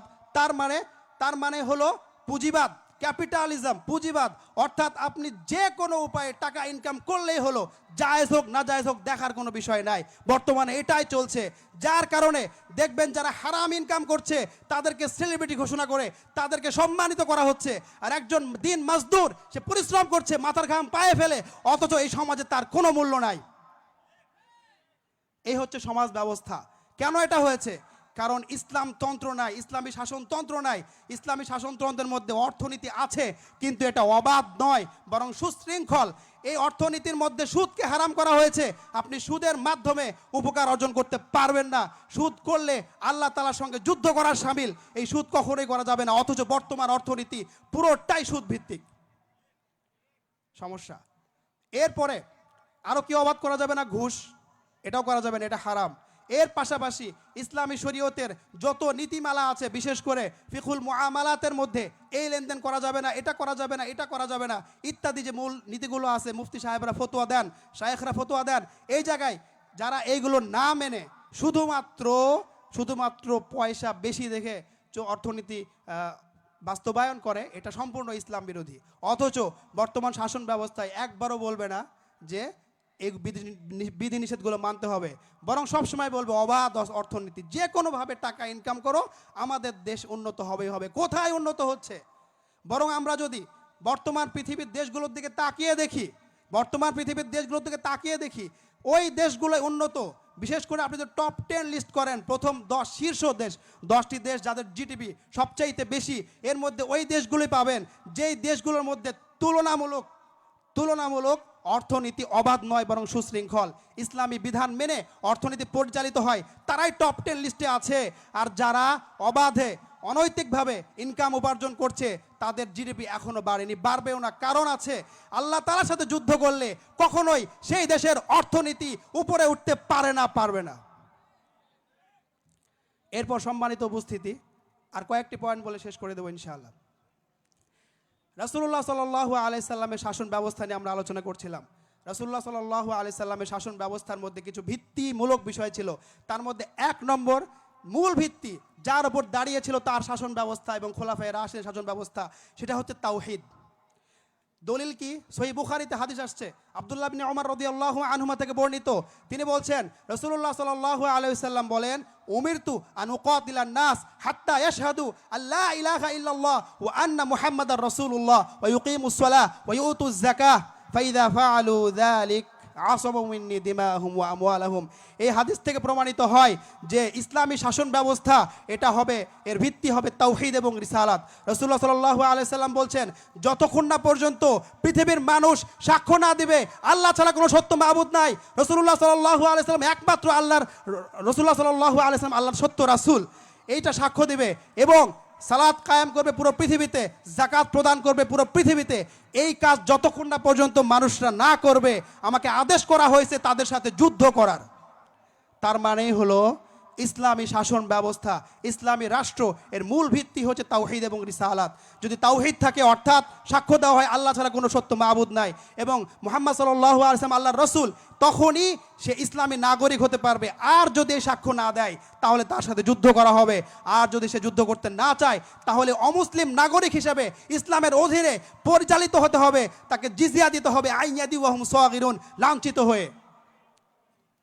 তাহলে আমরা জানতে পারলাম ইসলামী শাসন ব্যবস্থা এবং রাসূলুল্লাহ সাল্লাল্লাহু আলাইহি সাল্লামের শাসন ব্যবস্থার মূল ভিত্তি হচ্ছে তাওহীদ এবং রিসালাত। এরপর দ্বিতীয় অন্যতম মূল ভিত্তি হচ্ছে হুকুকুন নাস। রাসূলুল্লাহ সাল্লাল্লাহু আলাইহি ওয়াসাল্লাম তিনি যতগুলো বিধান প্রণয়ন করেছেন এবং আল্লাহ তাআলার আদেশে যতগুলো বিধান প্রণয়ন করেছেন, সবগুলোর মূলে ছিল হুকুকুন নাসের খেয়াল, মানে মানবাধিকার। কিন্তু এখানে পার্থক্য আছে। বর্তমানে যারা মানবাধিকারের স্লোগান দেয়, বিশেষ করে স্লোগানগুলো আসে জাতিসংঘ থেকে। সম্মানিত উপস্থিতি, আপনারা লক্ষ্য করবেন, এই যে জাতিসংঘ বলা হয়, আসলে এটা জাতিসংঘ না। আমাদের মুসলিম ভাই ও বোনেরা পৃথিবীর আনাচে কানাচে বিভিন্ন জায়গায় নির্যাতিত নিষ্পেষিত হয়, হাজার হাজার শিশু, হাজার হাজার নারী, তাদেরকে নির্যাতিত করে হত্যা করা হয়। এই জাতিসংঘ কোনো কথাই বলে না, অথচ যদি অমুসলিমের একটু কিছু হয় তারা কথা বলে। এই জাতিসংঘের কোনো প্রয়োজন ইসলামের নাই। এই জাতিসংঘ কি করে? মানবাধিকার দেখায়। আমাদের দেশেও মানবাধিকারের একটা ভবন, একটা অফিস তারা করতে যাচ্ছে, যে মানবাধিকার প্রতিষ্ঠা করবে। কিসের মানবাধিকার? রাসূলুল্লাহ সাল্লাল্লাহু আলাইহি সাল্লাম যেই মানবাধিকারের কথা বলেছেন, এই মানবাধিকার ছিল সুশৃঙ্খল, বিশৃঙ্খল ছিল না। এই মানবাধিকার মানে ছিল একজন মানুষ শুধু মানুষ হওয়া হিসেবে তার যে মৌলিক অধিকার আছে, অন্ন, বস্ত্র, বাসস্থান, সেগুলো নিশ্চিত করা, তার শিক্ষা, তার সন্তানের শিক্ষা, তার চিকিৎসা ব্যবস্থা, সড়ক, রাস্তাঘাট ইত্যাদি নিশ্চিত করা, নিরাপত্তা নিশ্চিত করা। এমন যেন না হয় যে দুপুরবেলা আমি বের হতে ভয় পাই যে আমাকে হত্যা করে ফেলা হবে, রাত্রে আমি বের হতে ভয় পাই আমাকে হত্যা করে ফেলা হবে, এমনটা নয়। এটা ছিল রাসূলুল্লাহ সাল্লাল্লাহু আলাইহি ওয়াসাল্লামের মানবাধিকার। কিন্তু বর্তমান মানবাধিকারের সংজ্ঞা কি? জাতিসংঘের কাছে মানবাধিকার, আমেরিকার কাছে, ইউরোপের কাছে মানবাধিকারের সংখ্যা হচ্ছে এই, যে মানুষ তার মনে যেটা চায় এটাই হচ্ছে মানবাধিকার। অথচ এটাকে আয়াতের মধ্যে আল্লাহ তাআলা স্পষ্টভাবে নাকচ করেছেন। আল্লাহ তাআলা কি বলছেন সূরা মায়েদার মধ্যে, ওয়া আনজালনা ইলাইকাল কিতাবা বিল হাক্কি মুসাদ্দিকাল লিমা বাইনা ইয়াদাইহি মিনাল কিতাবি ওয়া মুহাইমিনান আলাইহি ফাহকুম বাইনাহুম বিমা আনজালাল্লাহ ওয়া লা তাত্তাবি আহওয়াআহুম। আল্লাহ রাসূল সাল্লাল্লাহু আলাইহি সাল্লামকে আল্লাহ তাআলা বলছেন যে হে নবী, বিধান প্রণয়ন করতে গিয়ে, বিধান বাস্তবায়ন করতে গিয়ে কখনোই আপনি এই যে লোকেরা আছে তাদের প্রবৃত্তির অনুসরণ করবেন না। তার মানে লোকেরা যদি তাদের মনে যেটা চায়, মন গড়া একটা আইন বাস্তবায়ন করার জন্য আন্দোলন করে, কখনোই তাদের অনুসরণ করবেন না। স্পষ্ট আয়াতের মধ্যে বলা হচ্ছে ওয়ালা তাত্তাবি আহওয়াহুম, কখনোই। কিন্তু এই মানবাধিকারগুলো কি বলে, মাত্র 10 থেকে 20 জন তারা রাস্তায় নেমে বলতেছে আমরা সমকামিতার বৈধতা চাই। এটা নাকি মানবাধিকার? কেন? ওই যে মানবাধিকার সংজ্ঞায় ভিন্ন তাদের কাছে, মন যেটা চায় সেটাই মানবাধিকার। সুতরাং তাকে যদি আমরা এই অনুমোদন না দিই সে কষ্ট পাবে, তার মানবাধিকার লঙ্ঘন হবে, এরকম কথা বলা হচ্ছে না।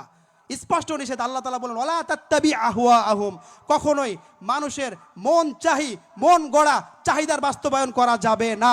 এটা শাসকের জন্য ওয়াজিব এবং ফরজ, কখনোই। সুতরাং যদি জনগণ কোনো দাবি করে, দেখতে হবে যে ইসলামী মানদণ্ডে উত্তীর্ণ হচ্ছে কিনা, শরীয়তের কোনো বিধান লঙ্ঘন হচ্ছে কিনা। যদি লঙ্ঘিত হয়, কখনোই যদি সকল জনগণ মিলে আন্দোলন করে তারপরও এটা বাস্তবায়িত হবে না। এই হলো মানবাধিকার। সুতরাং ইসলামের মানবাধিকার এটা অবাধ নয়, বরং সুশৃঙ্খল একটি মানবাধিকার। এরপরে আরেকটি ভিত্তি যার উপর দাঁড়িয়েছিল রাসূলুল্লাহ সাল্লাল্লাহু আলাইহি সাল্লামের শাসন ব্যবস্থা এবং খোলাফায়ে রাশিদের শাসন ব্যবস্থা, সেটি হচ্ছে নারী অধিকার নিশ্চিত করা। নারী অধিকারের মধ্যে 2টি দিক আছে। একটা হচ্ছে নারীকে মানুষ মনে করা, নারীকে কোনো ভোগ লালসার পণ্য না মনে করা, মানুষ মনে করে তার যে অধিকার আছে সেগুলো নিশ্চিত করা, তাকে প্রদান করে দেওয়া। আমরা একটু পূর্বে আলোচনা করেছি রাসূলুল্লাহ সাল্লাল্লাহু আলাইহি সাল্লাম তিনি উত্তরাধিকার দান করেছেন, এটা মানুষ হিসেবে তার হক। মানুষ হিসেবে একজন নারী তার সামাজিক যে অধিকার রয়েছে তাও তিনি দিয়েছেন, এগুলো মানুষ হিসেবে হক।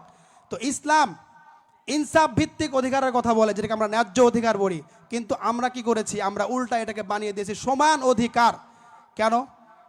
কারণ আমরা যখন দেখলাম যে নারী অবলা সরলা এবং তারা বোকা বোঝেরা, তাদেরকে যেভাবে বোঝায় ম্যানুপুলেট করা যায়, তাদেরকে নিজের যেই আদর্শ আছে তার দিকে টানা যায়, এই জন্য তারা এখানে মুখরোচক কিছু স্লোগান লাগিয়ে দেয়, সমান অধিকার সমান অধিকার। হে নারী, তুমি দেখো পুরুষতান্ত্রিক সমাজ, পুরুষ পরিচালিত সমাজ, তুমি দেখো তোমাকে পিছিয়ে দিচ্ছে সমাজ, সুতরাং তুমি এদের বিরুদ্ধে বিদ্রোহ করো ইত্যাদি বিভিন্ন কথা তারা বলে নারীকে ঘর থেকে বের করছে।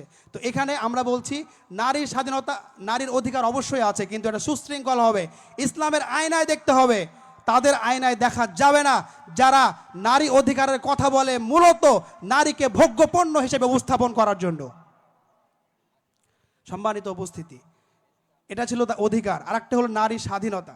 নারী স্বাধীনতার বিষয়ে একটি গুরুত্বপূর্ণ কথা না বললে নয়, সেটা হচ্ছে এই, বর্তমানে একটি প্রশ্নের উত্তর আমরা সবাই খুঁজি কিন্তু পাই না। সেটা হলো এই যে আমার ঘরের মা এবং বোনেরা তারা চাচ্ছে উপার্জন করতে, উপার্জন সম্পর্কে কি হবে, ইসলামী নীতিটা কি হবে।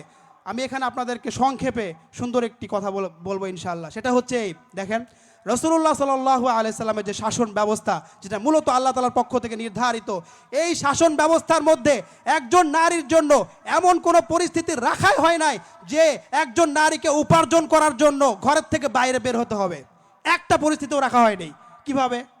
একজন নারী তার যখন অভিভাবক আছে, বিয়ের আগে তার পিতা আছে, যদি পিতা না থাকে ভাই আছে, যদি ভাই পিতা না থাকে দাদা আছে, না থাকলে চাচা আছে, এমনকি বলা হচ্ছে যদি তার কাছের কোনো অভিভাবক না থাকে, রাসূলুল্লাহ সাল্লাল্লাহু আলাইহি সাল্লাম বলছেন, এই হাদিসটা আবু দাউদে আসছে, আয়েশা রাদিয়াল্লাহু তাআলা আনহা তিনি বলছেন ফাইন তাশাজারু ফাসুলতানু ওয়ালিয়্যু মান লা ওয়ালিয়্যা লাহু, যদি কোনো নারীর অভিভাবক না থাকে অথবা অভিভাবক আছে কিন্তু দায়িত্ব পালন করছে না, তখন যিনি রাষ্ট্রপ্রধান হবেন তিনি হবেন নারীর অভিভাবক। তাহলে একজন নারীর এমন কোনো পরিস্থিতি হতেই পারে না যে সে অভিভাবক শূন্য হবে, গার্ডিয়ান শূন্য হবে, হতেই পারে না। যদি না থাকে তাহলে রাষ্ট্রপ্রধান হবে অভিভাবক। কিন্তু আসলে ইসলামী শাসন ব্যবস্থায় নাই। এই বর্তমান যে শাসকগুলো রয়েছে তারা জানেই না যে আসুলতান ওয়ালিয়্যু মান লা ওয়ালিয়্যা লাহু, এর অনুবাদই জানে না, না জানে অনুবাদ, না জানে এর বিধান। এই জন্য নারী যে উপার্জনের যে বিষয়টা আছে তার আগে এটা লক্ষণীয়। যদি এমন কোনো কিছু না হয়, কোনো অভিভাবক না থাকে, তাহলে রাষ্ট্রপ্রধানই হবে তার দায়িত্বশীল, তার অভিভাবক। কিন্তু আফসোসের বিষয় হলো এখন ইসলামী রাষ্ট্র ব্যবস্থা নাই, যে একজন নারী তার কোনো অভিভাবক নাই, অথবা থাকলেও দায়িত্ব পালন করছে না, রাষ্ট্র তার দায়িত্ব নেবে এমন রাষ্ট্র নাই।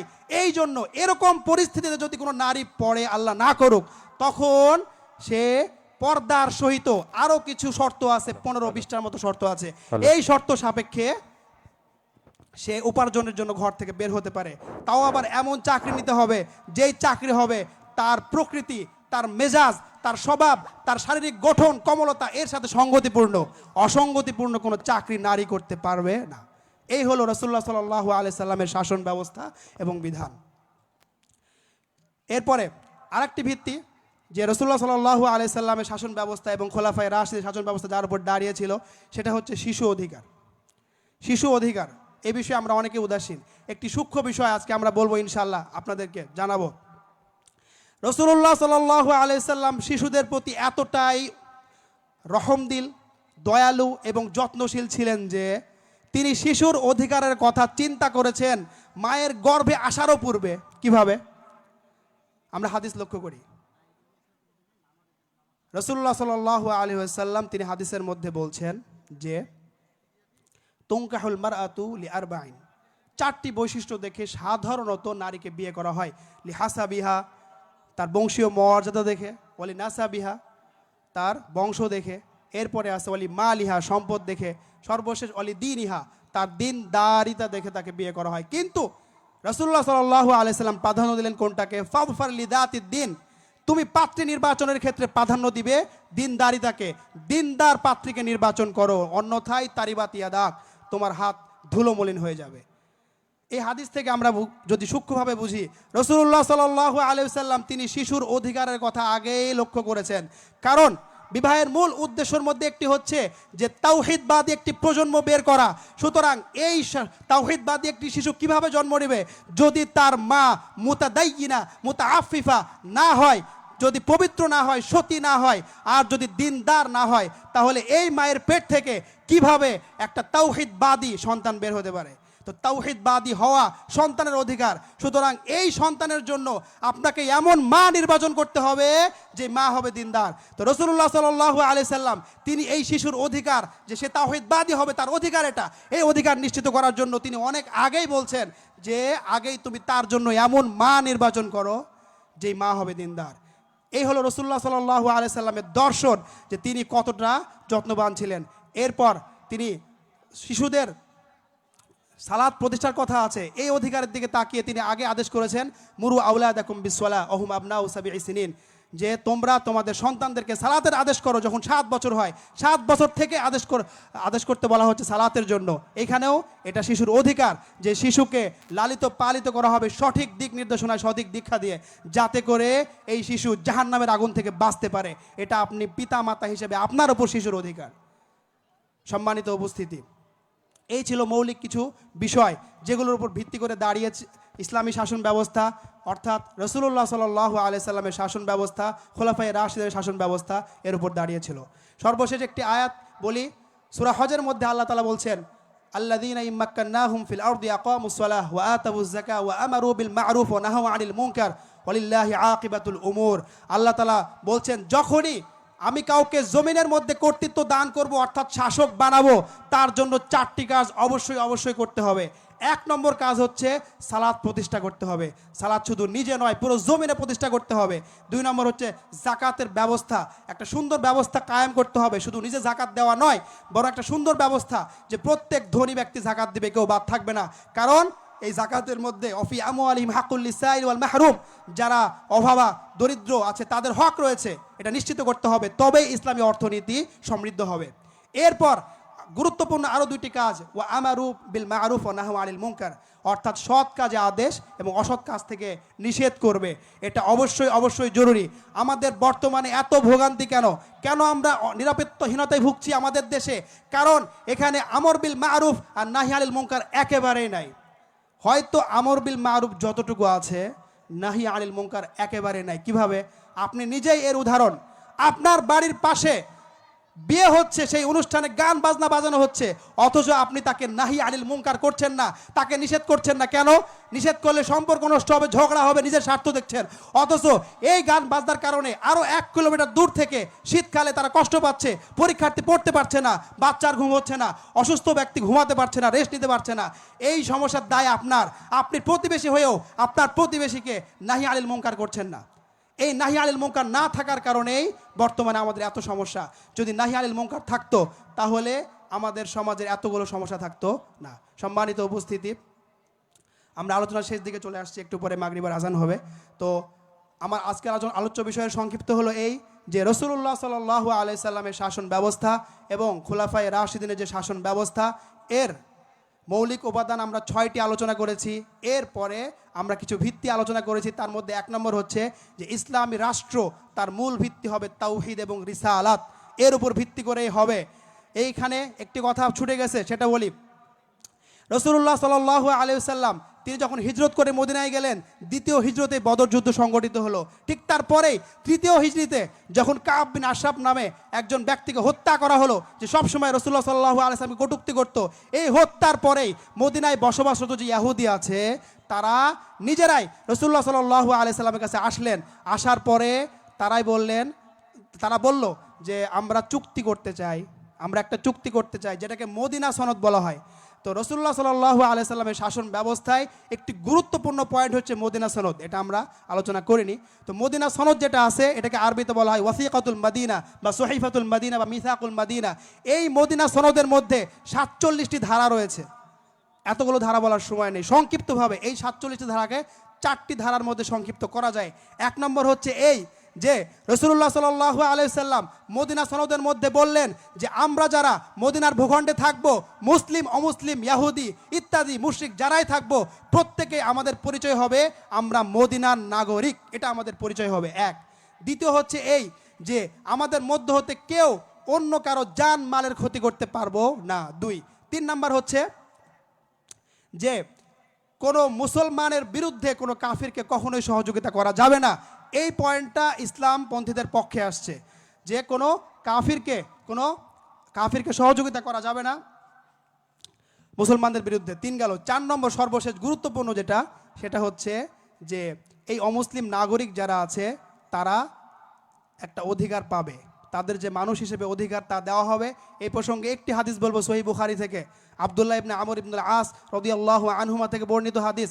রাসূলুল্লাহ সাল্লাল্লাহু আলাইহি সাল্লাম বলছেন, মান কাতালা মুআহাদান, যে এমন ব্যক্তিকে হত্যা করবে যে ইসলাম অধ্যুষিত ইসলাম শাসিত রাষ্ট্রে আছে কিন্তু অমুসলিম, তো ইসলামী রাষ্ট্রের অমুসলিম নাগরিককে অন্যায়ভাবে যদি কেউ হত্যা করে, লাম ইয়ারিহ রাইহাতাল জান্নাহ, সে জান্নাতের ঘ্রাণও পাবে না। অথচ জান্নাতের ঘ্রাণ পাওয়া যায় 40 বছরের দূরত্ব থেকেও পাওয়া যায়। আরেকটি হাদিস সুনানে আবি দাউদ, এই হাদিসের মধ্যে একাধিক সাহাবী বর্ণনা করেন। রাসূলুল্লাহ সাল্লাল্লাহু আলাইহি সাল্লাম বলছেন যে আলা মান যালামা মুআহাদান, কেউ যদি অমুসলিম নাগরিককে অত্যাচার করে, আবিং তাকসাহু, অথবা তার সম্মান হানি ঘটায়, অথবা আও আখাযা মালান বিগাইরি তিবি নাফস, অথবা তার সম্পদ ছিনিয়ে নেয় তার সম্মতি ছাড়া, তাহলে এই ব্যক্তির ফাআনা হাজিজুহু ইয়াউমাল কিয়ামা, কিয়ামতের দিন এই ব্যক্তির বিপক্ষে আমি দাঁড়িয়ে যাব। লক্ষ্য করেন, এই মদিনা সনদের মধ্যে মূল কথা ছিল এটাই যে ইসলামী রাষ্ট্র, এটা দেখে অমুসলিমদের ভয় পাওয়ার কোনো কারণ নেই, বরং ইসলামী রাষ্ট্রের মধ্যে অমুসলিমদের পরিপূর্ণ নিরাপত্তা দেওয়া হয়, যা রাসূলুল্লাহ সাল্লাল্লাহু আলাইহি সাল্লাম মদিনা সনদ দেখিয়ে দিয়েছেন যে অধীনস্থ ইহুদি বা মুশরিক যারা ছিল তারা নিরাপত্তায় ছিল এবং রাসূলুল্লাহ সাল্লাল্লাহু আলাইহি সাল্লাম তাদের সাথে সহাবস্থানকে জায়েজ করেছেন। তারা ধর্মীয় স্বাধীনতা পাবে, কিন্তু একটু পার্থক্য আছে। আমাদের ধর্মীয় স্বাধীনতা কি? মন্দির নির্মাণের জন্য কোটি কোটি টাকা দেওয়া হয়, মন্দির পূজা আয়োজনের জন্য টাকা দেওয়া হয়, এই স্বাধীনতা রাসূলুল্লাহ দেননি। বরং রাসূলুল্লাহ সাল্লাল্লাহু আলাইহি সাল্লামের ধর্মীয় স্বাধীনতা এতটুকুই ছিল, ঘরের মধ্যে তার ইবাদত সে করতে পারবে, কিন্তু কোনো মন্দির নির্মাণ করা যাবে না, কোনো গির্জা নির্মাণ করা যাবে না, কোনো প্যাগোডা নির্মাণ করা যাবে না। তো ধর্মীয় স্বাধীনতার মধ্যেও পার্থক্য আছে। রাসূলের ধর্মীয় স্বাধীনতা এক, আমাদেরটা আরেক। আল্লাহ তাআলা আমাদেরকে বোঝার তৌফিক দান করুন। ওয়া আখিরু দাওয়ানা আলহামদুলিল্লাহি রাব্বিল আলামিন, আসসালামু আলাইকুম ওয়া রাহমাতুল্লাহি ওয়া বারাকাতুহু। জাযাহুল্লাহু আহসানাল জাযা।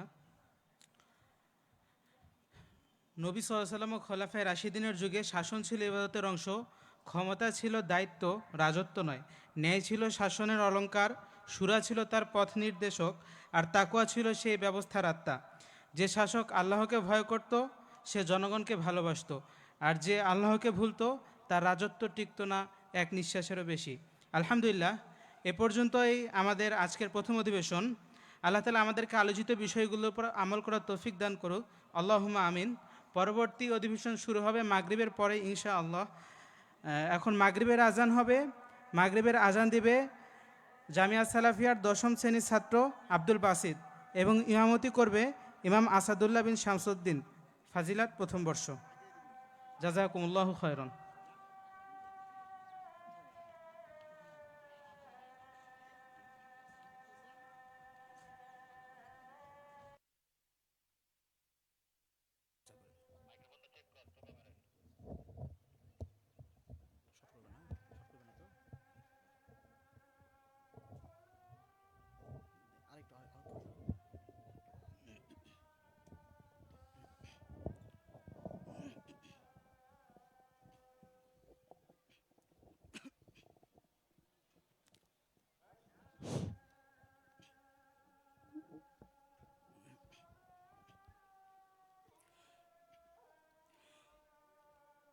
الله أكبر الله أكبر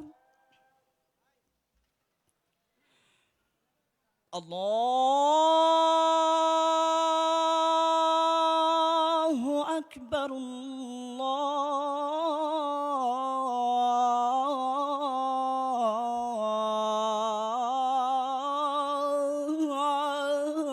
الله أكبر.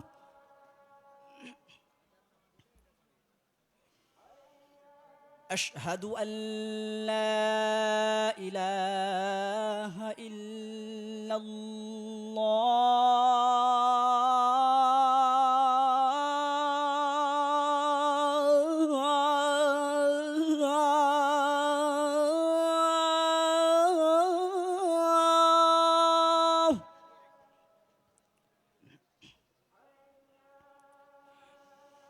أشهد أن لا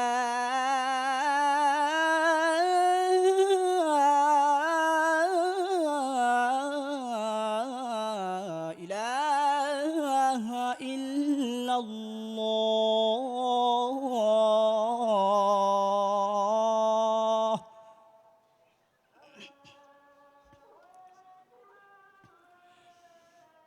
أشهد أن محمد رسول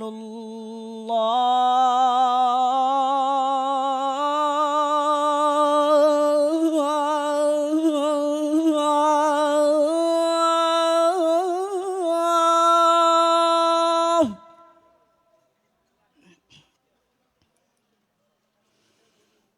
أشهد أن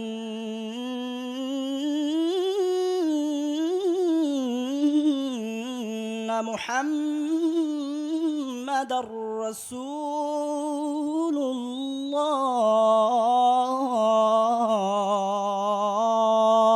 الله.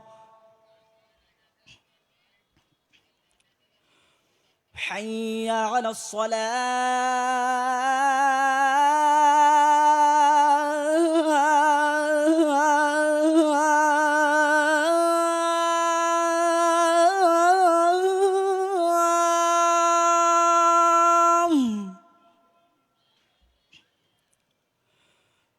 حي على الصلاة.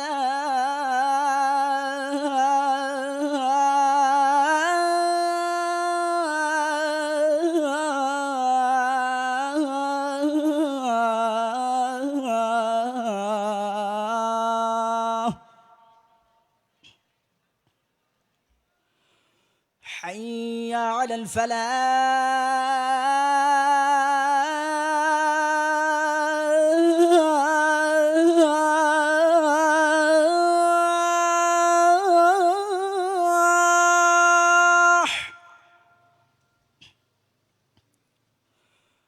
حي على الفلاح.